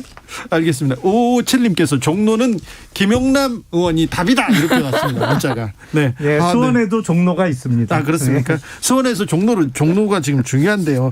자, 이재명 원팀을 위한 선대위 잘 꾸려지고 있습니까? 우선은 핵심 인물이 누구였냐? 이낙연 후보님이 아니세요. 이낙연 후보님은 그렇게 뭐 그 정해진 민주적 절차나 그 국민들의 뜻에 반하는 분이 아니세요. 그게 이제 프로인데 가장 주목받던 인물이 서른 의원이었습니다. 그렇죠. 그런데 그 서른 의원이 선대위에 전격 합류하게 되면서 일단 이재명 후보 입장에서는 모든 후보와 그리고 모든 후보 측의 핵심들을 다 포괄하는 그런 선대위를 구성해서 1차적으로 원팀에 시동은 걸었다 이렇게 볼 수 있는데 김용남 의원님 이걸 비판하려고 하시기 전에 11월 5일 이후에 민주당의 현재는 국민의힘의 미래다. 그래서 그 반면교사 하시는 게 좋을 것 같습니다. 김용남 의원님. 결합은 결합인데 이제 진정한 화학적 결합이 이루어지느냐 요게 관건이겠죠. 그러니까 수소와 산소가 만나서 물이 되느냐 아니면 이게 겉도느냐. 참고적으로 그 H2O는 수소가 아닙니다. 물이에요. 그렇죠. 이건 물이죠. 아니 어떤 분이 그걸 자꾸 수소라고 그러시길래 다시 저렇게 한번 깨알 디스를 하시네요. 드리는데 근데 윤석열, 홍준표 여기는 원팀 가능합니까? 더 심하죠. 아니 저희는 가능할 것 같아요. 그래요? 왜 저런 저희 당 그 전현직 의원들의 성향상 가능할 것 같아요. 그렇습니까? 누가 이기더라도 이기는 쪽이 내 편인 성향이 좀 있거든요. 그렇습니까? 그러니까 이게 저는 민주당은 윤석열 후보가 되면 원팀이 가속화되는 경향이 나타납니다. 그리고 홍준표 후보가 되면 원팀에 오히려 가속화가 안 될 수가 있습니다. 그래요? 왜냐하면 윤석열 후보가 문재인 대통령이 검찰총장을 시켜줬는데 문재인 대통령은 끝까지 임기를 지켜주려고 노력했는데 대통령이 뒤통수를 빵 치고 나가셔서 문재인 대통령을 배반했다는 프레임이 걸려 있어요. 민주당 지지자들에게는. 그렇기 때문에 윤석열 후보가 되면 참 이게 희한한 건데 이재명 원팀은 가속화됩니다. 근데 국민의힘의 위크 포인트는 뭐냐? 김종인 위원장입니다. 김종인 위원장이 이례적으로 윤석열 후보 지지를 선언하셨고요. 예. 홍준표 후보는 과거 김종인 위원장이 동아은행 비자금 사건으로 약간의 옷꽃 치르신 적 있잖아요. 네. 예, 그때 검사가 홍준표입니다. 네. 그리고 그 홍준표 후보는 지난 총선에서 김종인 위원장에게 공천을 못 받아서 무소속으로 나와서 당선됐으나 또 끝까지 안 받아주셨거든요. 김종인 위원장이. 그러다 보니 악연이라 오히려 민주당보다 더 큰 불화를 겪을 수가 있어서. 김종인 변수가 있네요. 네. 알겠습니다. 네. 여기까지 할까요? 그러시죠, 뭐. 네. 여유가 있으시네요, 김용남 의원님. 네. 아니, 최 의원님이 오히려 윤석열 후보가 국힘 후보가 되면 민주당은 원팀으로 단결하고 네. 홍준표 후보가 되면 오히려 원팀이 조금 안 될 수도 있다라고 말씀하셨잖아요. 네. 역시 민주당의 일부에서 홍준표 후보를 응원하고 있다는 거를 자백해 주신 것 같아요. 2919님께서 이준석 대표는 종로에 절대 출마하지 않겠다고 했습니다. 그럼 김용남한테 기우나요? 여기까지 듣겠습니다. 정치적 원의 시점 김용남, 최민희, 김용남 두 분 감사합니다. 네, 고맙습니다. 정치 피로, 사건 사고로 인한 피로, 고달픈 일상에서 오는 피로. 오늘 시사하셨습니까? 경험해보세요. 들은 날과 안 들은 날의 차이. 여러분의 피로를 날려줄 저녁 한 끼 시사. 추진우 라이브.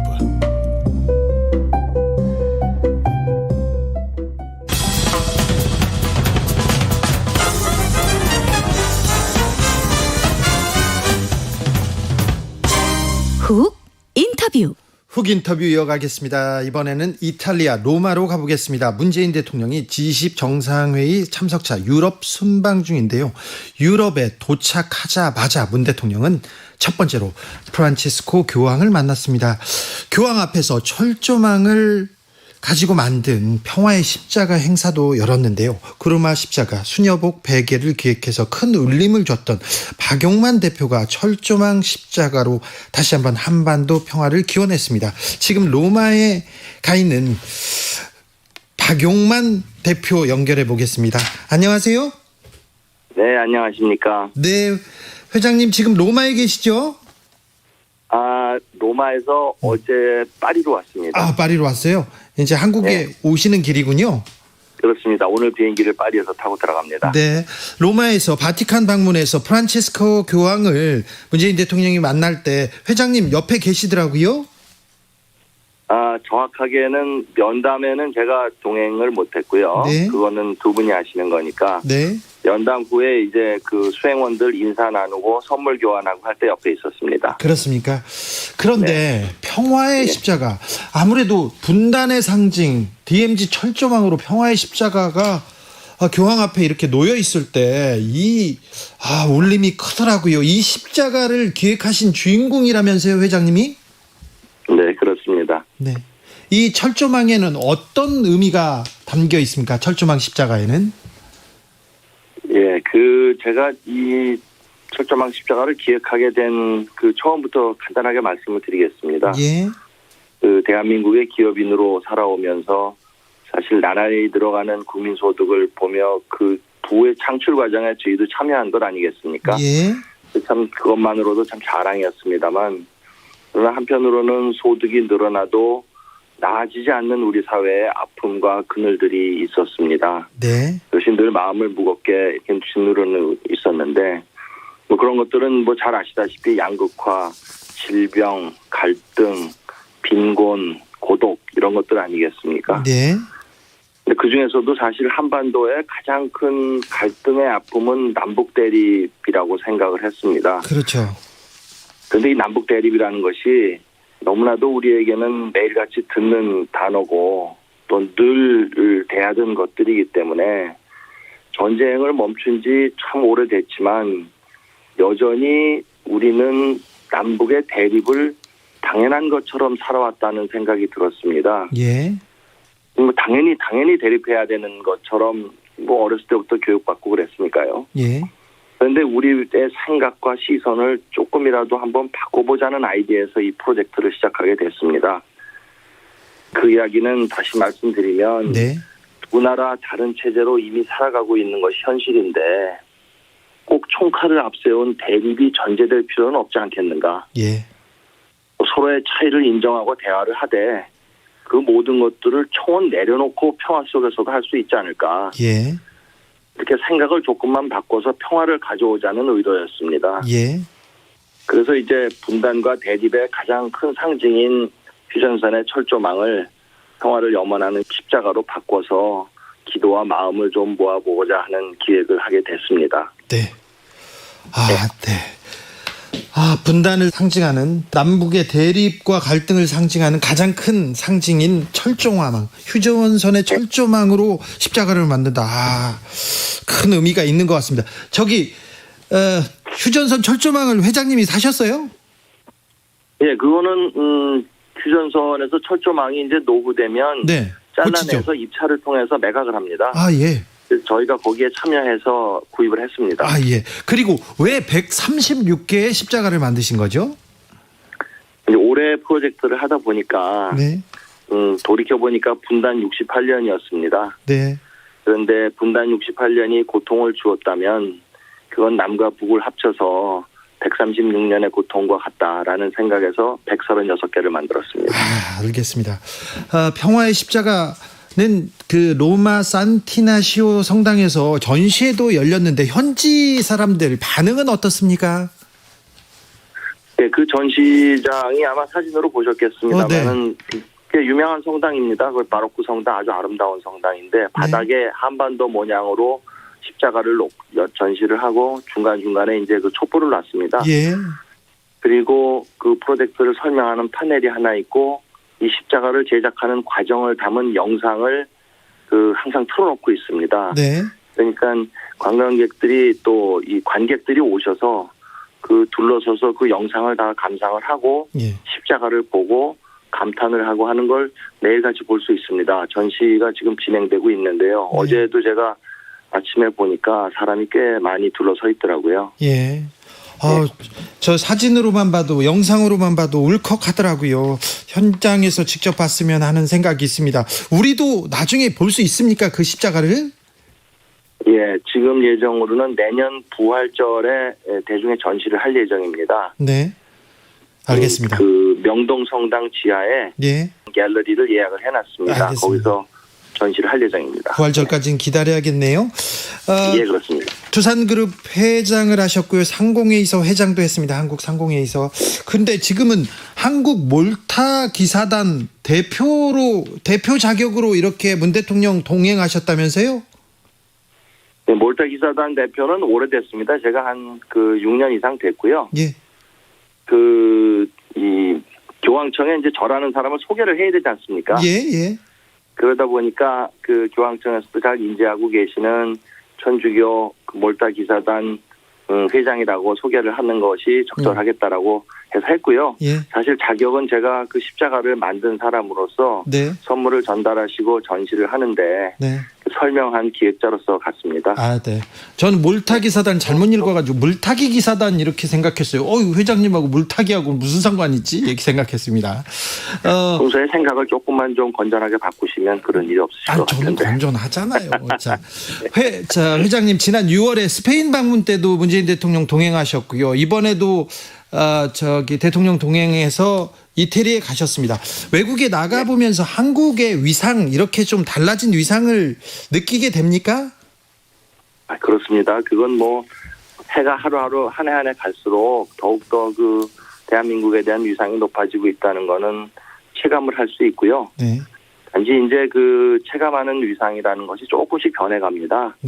과거에는 기적적인 경제 발전을 이룬 나라로서의 존중을 많이 받았는가 하면 요즘엔 사실은 기적적 경제 성장을 이룬 나라들이 꽤 생겼지 않습니까? 중국도 그랬고 베트남도 그랬고 이러다 보니까 그럼에도 불구하고 우리에 대한 존중이 아직 유지가 되고 더 이렇게 위상이 높아지는 것은 그 경제 발전과 동시에 성숙한 민주주의를 우리 손으로 이루었다라는 것이 그 이유 아닌가 싶습니다. 네.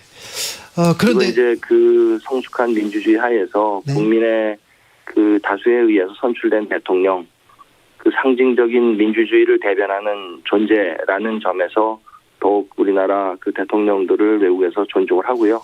예. 저는 그렇게 느꼈습니다. 네. 그런데 언론에서 지난번에는 언론에서 대통령이 바쁜 기업인들 데리고 이렇게 외국에 거의 좀 끌고 다닌다 이런 식으로 기사가 났더라고요.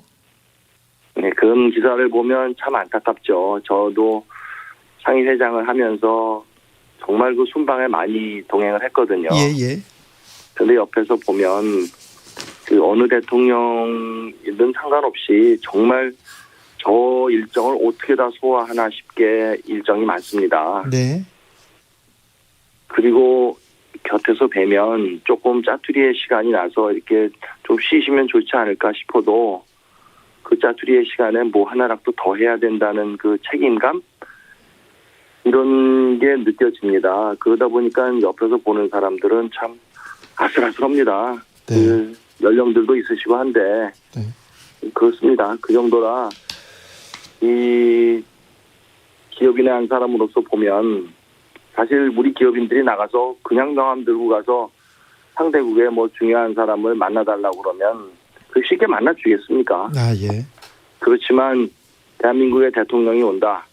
그러면 이 국제사회에 이미 그거는 고착화된 이미지가 있습니다. 대한민국의 순방단이 오면 기업인들이 반드시 상당수가 온다. 비즈니스를 할 기회다라는 게 이미 정착이 돼 있습니다. 네. 그때 같이 나가면 미팅도 훨씬 수월해지고 네. 사람을 만나는 것도 훨씬 수월하고 네. 또 상대 입장에서도 그렇지 않습니까? 네네. 그냥 전화하고 찾아오는 기업인과 그렇죠. 국가 원수를 동행해서 오는 기업인은 첫 대면부터 일단 신뢰라는 면에서 달라지지 않겠습니까? 네. 알겠습니다. 그러니까 그 좋은 전통이고 좋은 프로그램이라고 생각을 합니다. 알겠습니다. 언론에서 좀 네. 한쪽 눈으로 좀 쳐다봤군요. 자, 한국을 대표하는 기업인이고 재벌 회장님이십니다. 그런데 평화를 계속 외치고 있는데 남북의 화해와 협력을 위해서 이렇게 힘쓰고 있는 이유가 뭡니까? 우선 첫째 기업의 입장에서 보면요. 남북의 평화와 이 안전은 비즈니스에 상당한 영향이 있습니다. 그 나라별 디스카운트 레이트도 확실히 좀 낮아지고요. 네. 그 사업의 기회라는 면에서 봤을 때 남북 경협은 사실 큰 기회거든요. 네. 그러니까 기업인의 입장에서도 그렇고 국민의 한 사람의 입장으로 봐서도 그 평화는 이제 이루어야 되지 않겠는가라는 생각입니다. 제가 얼마 전에 그 철책선에 갔을 때도 보니까 아주 그 앳된 젊은 군인들이 철책선을 지키고 유지하고 하는 걸 봤습니다. 한편으로는 그 젊은이들의 희생 때문에 우리가 안전하게 있으니까 참 고맙고 그렇긴 하지만 또 한편으로는 평화가 있으면 저 젊은 시절을 더 창의적인 데 시간을 더 보낼 수 있지 않은가 하는 안타까움도 또 있습니다. 네. 그러니까 국민의 한 사람으로도 평화 위에서 대화하고 평화 위에서 차이점을 가져가면 우리 서로에게 좋은 거 아닌가라는 생각을 했습니다. 네. 말씀 잘 들었습니다. 그리고 큰 울림 주셔서 감사합니다. 네. 한국 조심해서 오시고 한국에서 뵙겠습니다. 네, 감사합니다. 지금까지 전 두산그룹 회장 박용만 한국 몰타기사단 대표였습니다. 교통정보센터 다녀오겠습니다. 김한나 씨. 네, 지금 교통량도 많고 시야가 좁아지는 시간입니다. 사고 나지 않도록 더 주의해서 운행하셔야겠는데요. 서울시내 동부간선도로 성수분기점 방면으로 장안교 부근 2차로에서 추돌 사고가 났습니다. 중랑교에서 장안교 쪽으로 운행이 더 어려워졌고요. 반대 의정부 방면으로는 창동교와 상계교 사이에서 작업이 계속되고 있습니다. 성동분기점부터 여파받고 있습니다. 또 분당수서로 청담대교 방면으로는 탄천 1교를 조금 지난 지점 2차로에 고장 고장난 차량이 서 있어서 복정부터 밀리고 있습니다. 고속도로에서는 경부고속도로 서울 방면 죽전 휴게소 부근 진입로 갓길에서 사고를 처리하고 있습니다. 1km가량 정체되고 있고요. 이 전후로는 안성 휴게소 부근에서 남사 부근, 또 기흥동탄에서 수원 나들목까지 어렵고 양재에서 반포 나들목까지도 속도 내려갑니다. 영동고속도로 인천 쪽으로는 동수원에서 동군포 나들목까지 11km 사이에 차가 많은데요. 이전에 양재 부근에서는 사고까지 처리하고 있어서 양지 나들목에서 용인휴게소까지 속도 내려갑니다. KBS 교통정보센터였습니다.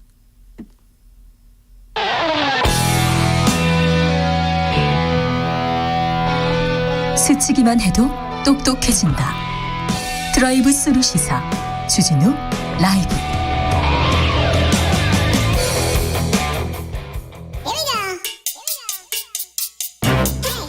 뉴스를 향한 진지한 고민, 기자들의 수다.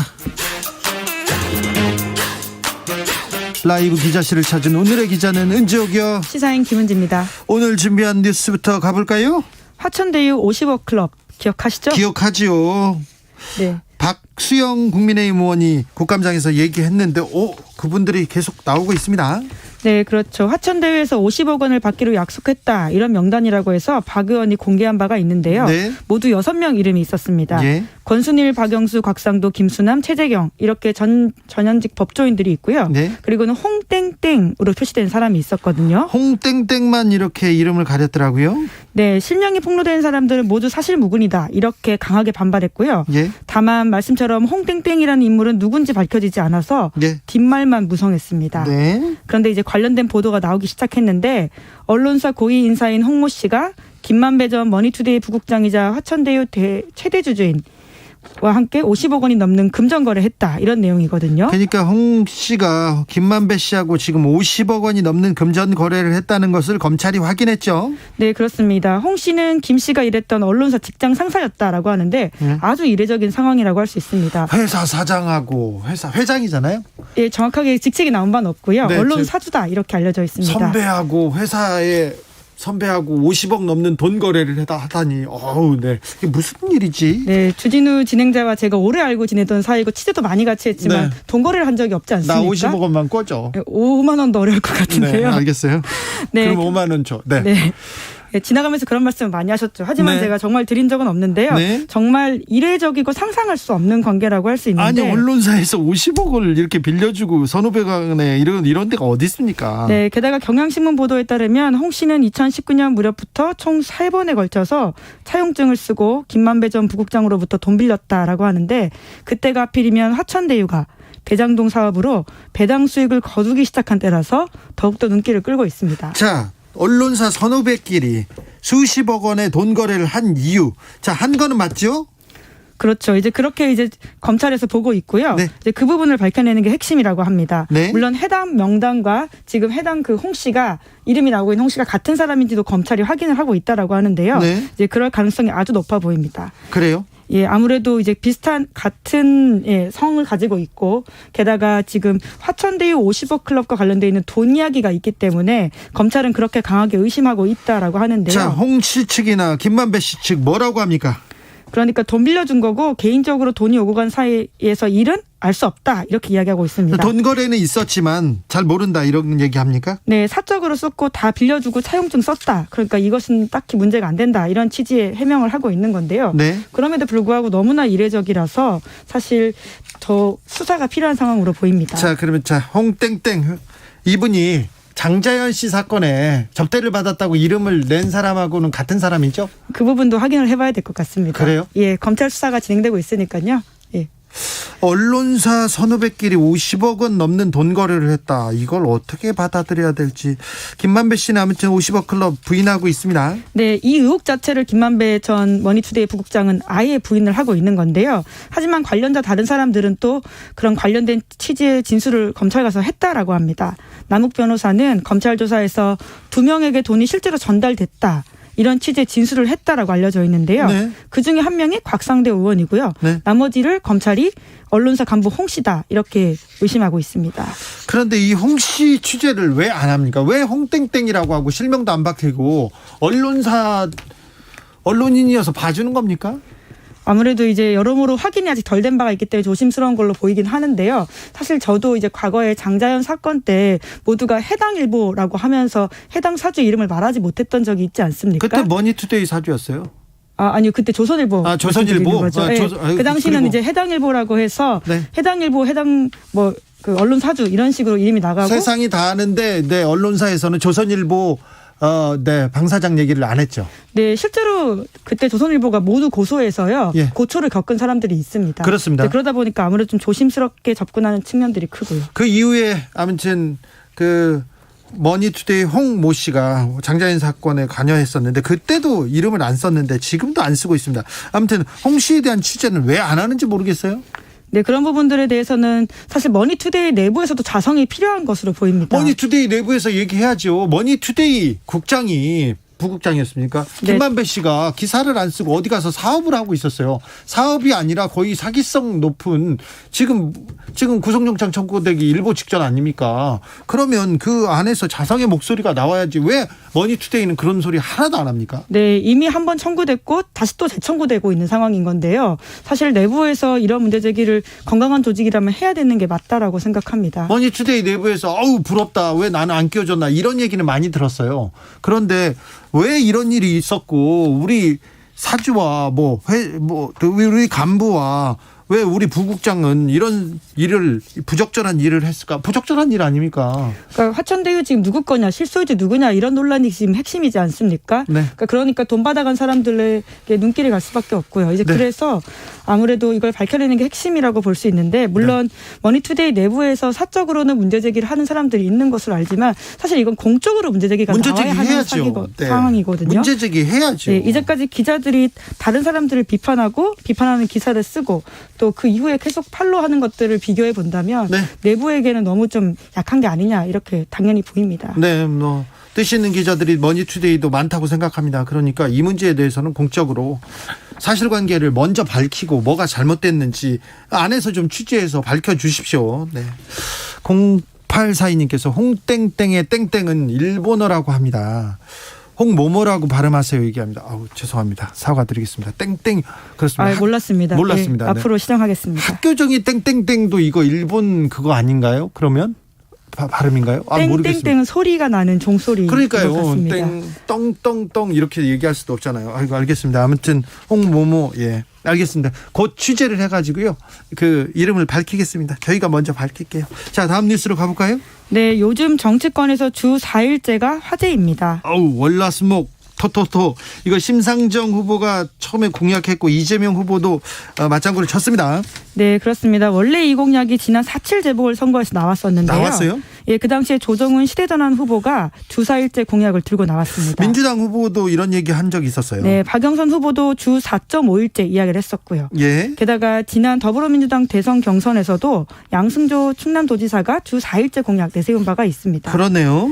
네, 이제 그런데 우선은 지금 대선에서 드디어 공약이 좀 화제가 된다. 이 자체가 좀 반갑긴 하거든요. 네. 이제까지는 워낙 다른 논쟁으로 시끄러웠었는데요. 그렇죠. 정책 논쟁 한번 제대로 해보자. 이런 상황에서 심상정 후보가 제1공약으로 주 4일제 선도적으로 치고 나왔고요. 이재명 후보도 긍정적인 반응을 했습니다. 그런데 월화수목 토토토 가능합니까? 네, 이제 우선은 이제 좀 이 상황을 자세히 봐야 될 것 같긴 한데요. 어떻게 될지는 봐야 되겠죠. 하지만 이러한 논의의 핵심은 노동시간 단축이다 이렇게 보시면 될 것 같은데요. 네. 경제구조와 재택근무, 탄력근무 이런 것으로 사회적인 변화가 있고 또 인구구조가 바뀌고 있지 않습니까? 그에 따른 단계적인 도입은 가능하지 않냐라고 하는 게 공약을 내는 사람들의 이야기이긴 합니다. 그런데 주 4일제 도입해서 시행하는 나라가 있습니까? 네, 실제로 있습니다. 핀란드, 뉴질랜드, 일본, 스페인 이렇게 있고요. 일본도 시작했어요? 네, 아직 바로 시작한 건 아니고요. 지난 4월 달 주 4일 근무제 추진을 자민당에서 공식화했습니다. 그래요? 코로나19가 아주 큰 계기가 된 것으로 보이는데 네. 재택근무와 주 4일제 근무를 권장하는 가이드라인을 일본 경제단체 연합회에서 발표했고요. 그리고 일본 자민당에서는 지금 저출산 문제가 심각하고 고령화가 또 심각한 문제 아닙니까? 예. 그러다 보니까 노동시장 변화와 더불어서 이러한 생산성을 올릴 수 있는 안을 좀 도입하겠다 이런 뜻을 밝혔고요. 핀란드에서 뉴질랜드에서 시작하는 건 그런데 유럽의 보편적인 나라들은 아직 생각을 못하고 있습니까? 네, 스페인이 그래서 눈에 띄는데요. 주 4일제를 전국적으로 실험하자 이렇게 합의를 했고요.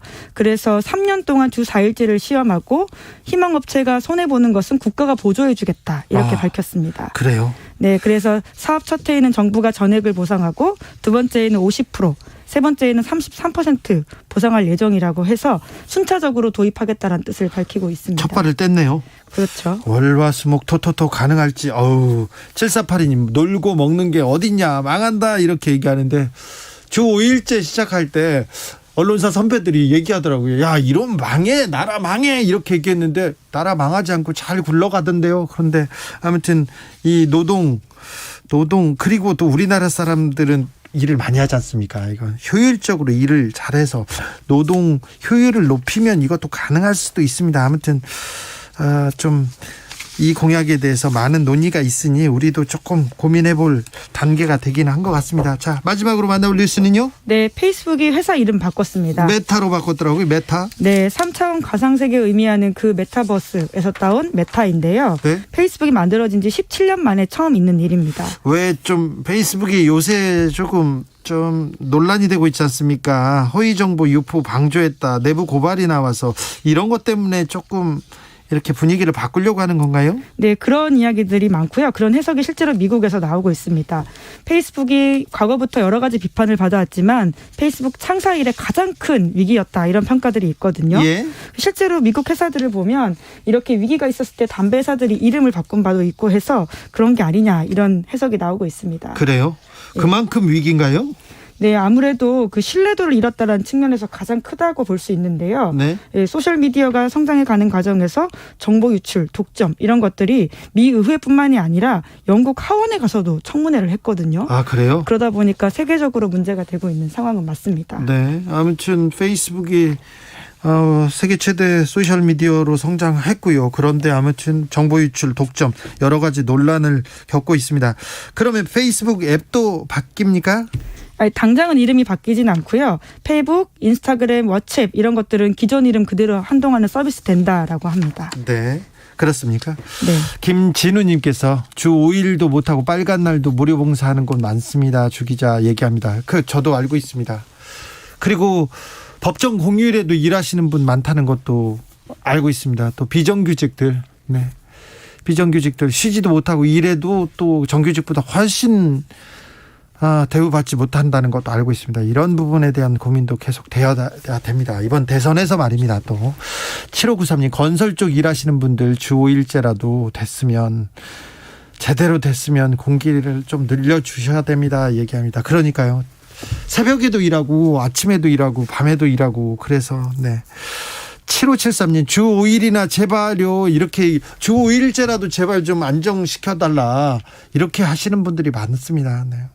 네. 뜨거운 공약은 확실히 맞는 것 같고요. 아까도 말씀드린 것처럼 노동시간을 단축하겠다라고 하는 게 이 아이디어의 핵심으로 보입니다. 네, 그래서 생산성을 높이고요. 생산성을 높이고 일자리를 나누겠다 이렇게 얘기하는데 아무튼 우리나라 노동자들은 일하는 만큼 노동의 가치가 제대로 정당하게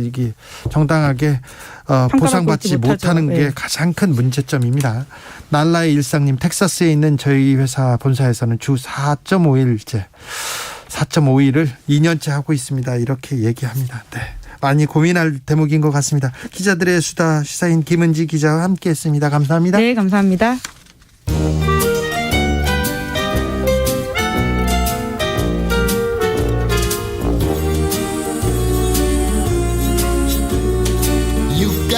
민생이 먼저다. 함께 잘 먹고 잘 사는 법 찾아보겠습니다. 민생과 통하였느냐. 생생민생통. 안진아 선아 민생생각 안진걸 민생경제연구소장 어서 오세요. 네, 안녕하십니까. 아이고 KT가 사고가 나가지고 우리 소장님이 더 바쁘셨어요. 예, 지금 오늘 하루 종일 KT가 제대로 보상안을 내놔야 된다 촉구를 했습니다. 지난 주말.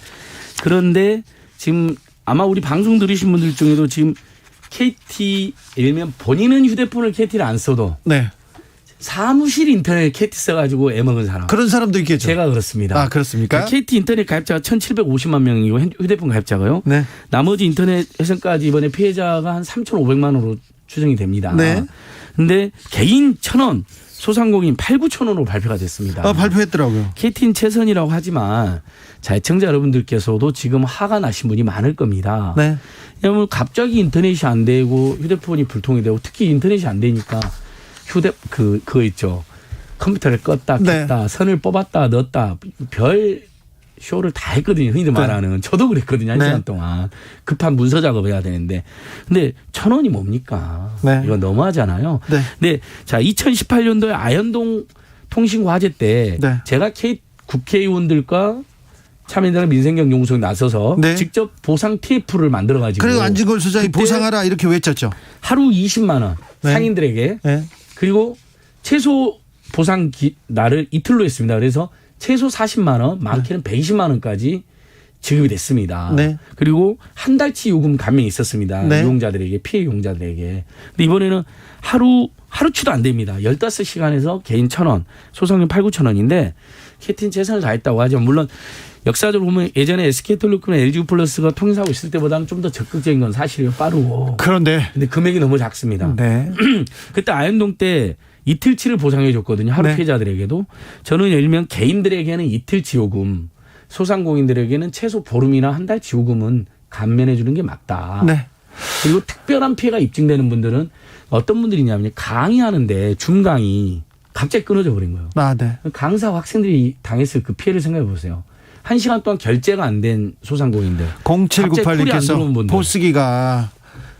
포스기 안 돼가지고 40만 원짜리 결제를 못했는데 7,000원 준다네요.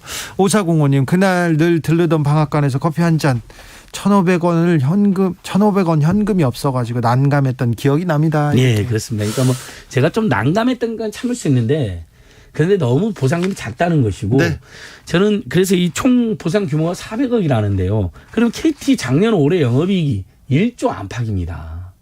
영업이익에 비해서도 너무 작잖아요. 이건 올려야 돼요. 그래서 제가 자, 행동하는 우리 주진우 라이브 내일 10시에 참여연대 사무실에서 통신, 민생, 시민, 소비자단체 다 모여서요. KT 보상안을 규탄하고 반박하고 더 적극적인 보상을 내놔라.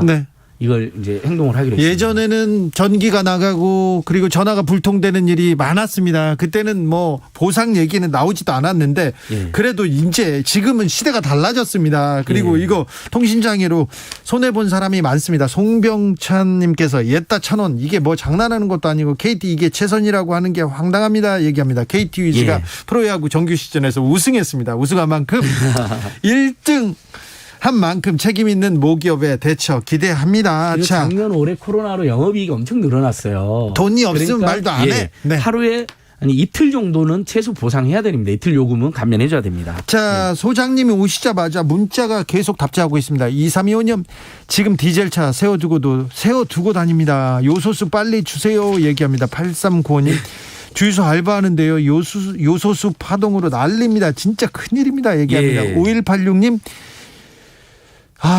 요소수 전북 부안 위도섬에서 포크레인 작업하는데요. 장비를 세워야 할 위기에 있습니다.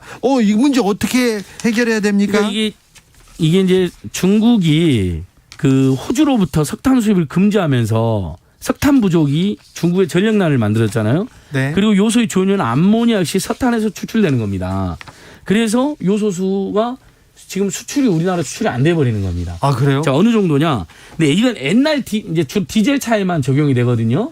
근데 옛날 디젤 차는 이게 없었어요. 근데 환경 때문에 이게 의무화됐는데 현재 디젤 하면서 330만 대 중에 60%는 200만 대 정도가 이른바 질소 산화물 저감 장치인 SCIL이 장착돼 있고 그것은 요소수가 반드시 필요합니다. 요소수가 없으면 차량이 운행이 안 된대요.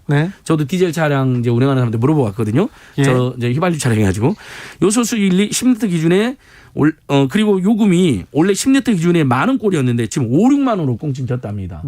안 그래도 지금 유가도 올라갔잖아요. 2,000원 그 휘발유 기준 2,000원 안팎까지. 그렇죠. 근데 이제 디젤 차는 휘발유보다는 좀 저렴하긴 하지만 유가는 근데 요소수가 갑자기 폭등하니까 사재 결핍도 벌어지고 있는데 결국은 이건 정부에서 나서서 두 가지입니다. 네. 하나는 빨리 이제 러시아라든지 다른 나라로부터 수입을 해야 되는 것이 있고요. 그래서 공급을 늘릴 수밖에 없고, 그다음에 두 번째로는 결국 이렇게 가격이 폭등했을 때는 소비자들이 구매력이 떨어지잖아요. 네. 그래서 유류세를 인하해 가지고 20% 인하해 갖고 리터당 한 1,600원 정도. 그래서 가득 메우면 지금 우리가 가득 채우면 한 6,000원 정도 지금 할인되고 있단 말입니다. 네. 그런 것처럼 소비자들이 버틸 수 있도록 뭐 재난지원금이라든지 그다음에 소비지원금 요즘에 지급하고 있는 것도 있지 않습니까? 이런 걸 좀 네. 늘려줘야 된다. 이렇게 네. 저는 생각합니다.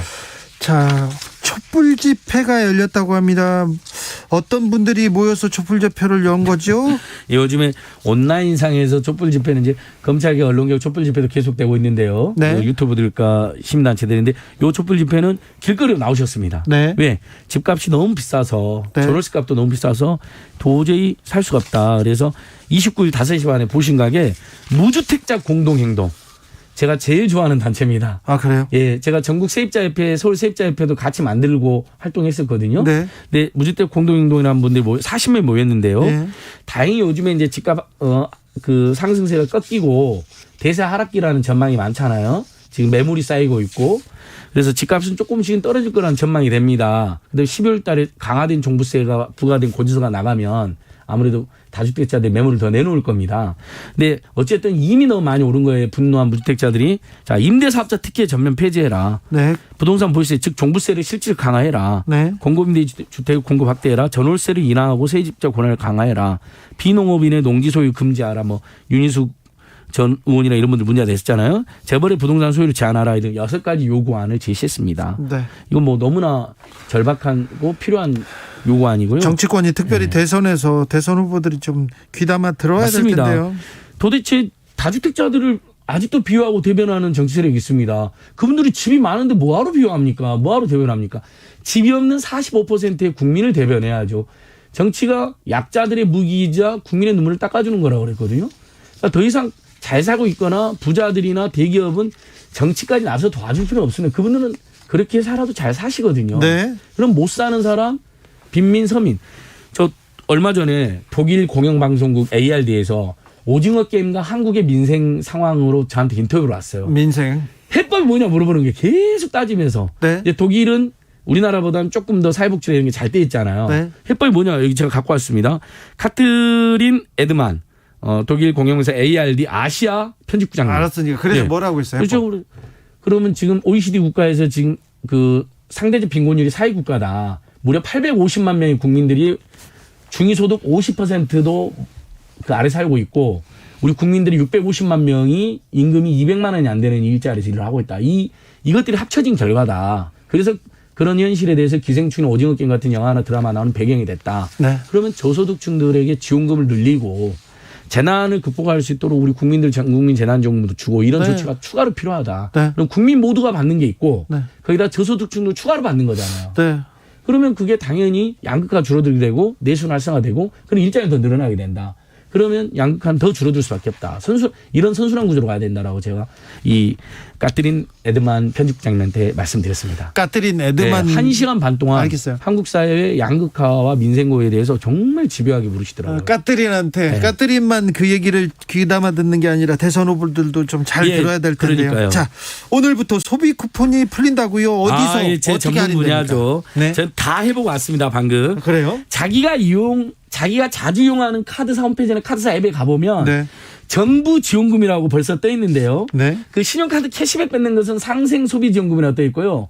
요건 정부 소비 지원금이라고 되어 있고 하나는 정부 체육 지원금이라고 되어 있습니다. 그래요? 신청하기를 하면요. 놀라운 게 제가 오늘 낮에 네. 조선일보 앞에서 조선일보는 가짜뉴스 좀 제발 그만해라고 1인시 하고 난 다음에 그 1인시 같이 한 사람들 밥을 샀거든요. 네. 그랬더니 벌써 실적 1회 인정. 네. 뭐냐면 2만 원 이상 4번 먹잖아요. 밥을. 네. 뭐 술이든 커피든 그러면 10,000원을 4번째 돌려주는 거예요. 그래요? 그러니까 8만 원이나 10만 원 썼다. 4번 써서 그럼 10,000원 돌려주니까 얼마나 20% 이상이네요. 자, 신청만 하면 됩니까? 예, 신청만 하면 됩니다. 상생 소비 지원금은 4분의 2분기보다 어찌됐든 더 써야 되잖아요. 카드를. 네. 그래서 과소를 부추긴다는 책도 있고 달성이 너무 저 실패했어요. 그래요? 10월 달에 한번 도전했는데 못했어요. 다른 사람들 많이 받았던데. 근데 많이 받았는데 어느 정도 받았냐? 현재 1,400만 명, 1,500만 명이 신청해서 3,025억을 받았어요. 이분들이. 이건 11월 5일 날 지급이 됩니다. 네. 그러니까 1인당 2만 원꼴로 이분들은 캐시백을 받은 거예요. 네. 3,025억이 발생했다는 것은 그 10배인 3조 정도의 소비 유발 효과가 생긴 거예요. 자, 그러니까 이 지금 대책 어쨌든 상생 소비지원금은 효과는 발생했습니다. 예. 근데 달성을 못한 분이 많아요. 예. 근데 지금 제가 말하는 상생 소비 쿠폰, 그냥 소비 쿠폰은 네. 자, 영화관 가면 6,000원 할인되고요. 예. 실내 책실을 가면 8,000원이 할인되고요. 예. 그다음에 방금 말한 것처럼 2만 원 이상 4번만 드시면 카드만 쓰면 돼요. 예, 그냥? 만 원이 신청하고? 할인되고 네. 그리고 자기가 신청한 카드에서 그걸 알려줍니다. 아, 2만 원 이상 한 번 먹었어요. 네. 3번 남았다 알려줘요. 저 3번 남았어요. 네. 저 다음 주 안에 3번 다 쓰고. 그냥 카드사 홈페이지에 가서 이렇게 클릭하면 홈페이지도 되나? 없고 카드 앱. 카드 앱. 예, 본인도 요즘에 핸드폰에 다 카드 앱이 깔려 있잖아요. 카드 앱 깔아야 됩니까? 앱 깔기 싫으시면 홈페이지 들어가셔서 홈페이지? 또는 전화로 신청하시면 됩니다. 어렵네요. 그래서 이거 제가 다음 주에 저기 8만 원 쓰고 네. 4번 8만 원 쓰고 만 원 할인 받아서 네. 제가 보고 드릴게요. 그리고 우리 주린 라이브 이제 제작진에 커피 사고 오겠습니다. 그 만원 할인 괜찮아요. 받아가지고. 우리 됐어. 너도. 그 만원 할인 받는 거 또 소비로 써야 돼요. 알았으니까 제가 살게요. 알겠습니다. 자, 생생민생통 안진걸 소장과 함께했습니다. 감사합니다. 고맙습니다. 카드 앱이나 카드 홈페이지에 가서 신청만 하면 된다고요? 신청만 하면 돼요. 알겠습니다. 2만 원 이상 4번 쓰면 만 원이 돌아옵니다. 알겠습니다. 주진우 라이브 여기서 인사드리겠습니다. 오늘 돌발 퀴즈의 정답은 요소수였습니다. 요소수. 이승열의 나라 들으면서 저는 물러가고요. 저는 내일 오후 5시 5분에 돌아오겠습니다. 지금까지 주진우였습니다. 까맣게 들이온 공기가 널 덮어 눈을 뜰 수조차 없게 한 태도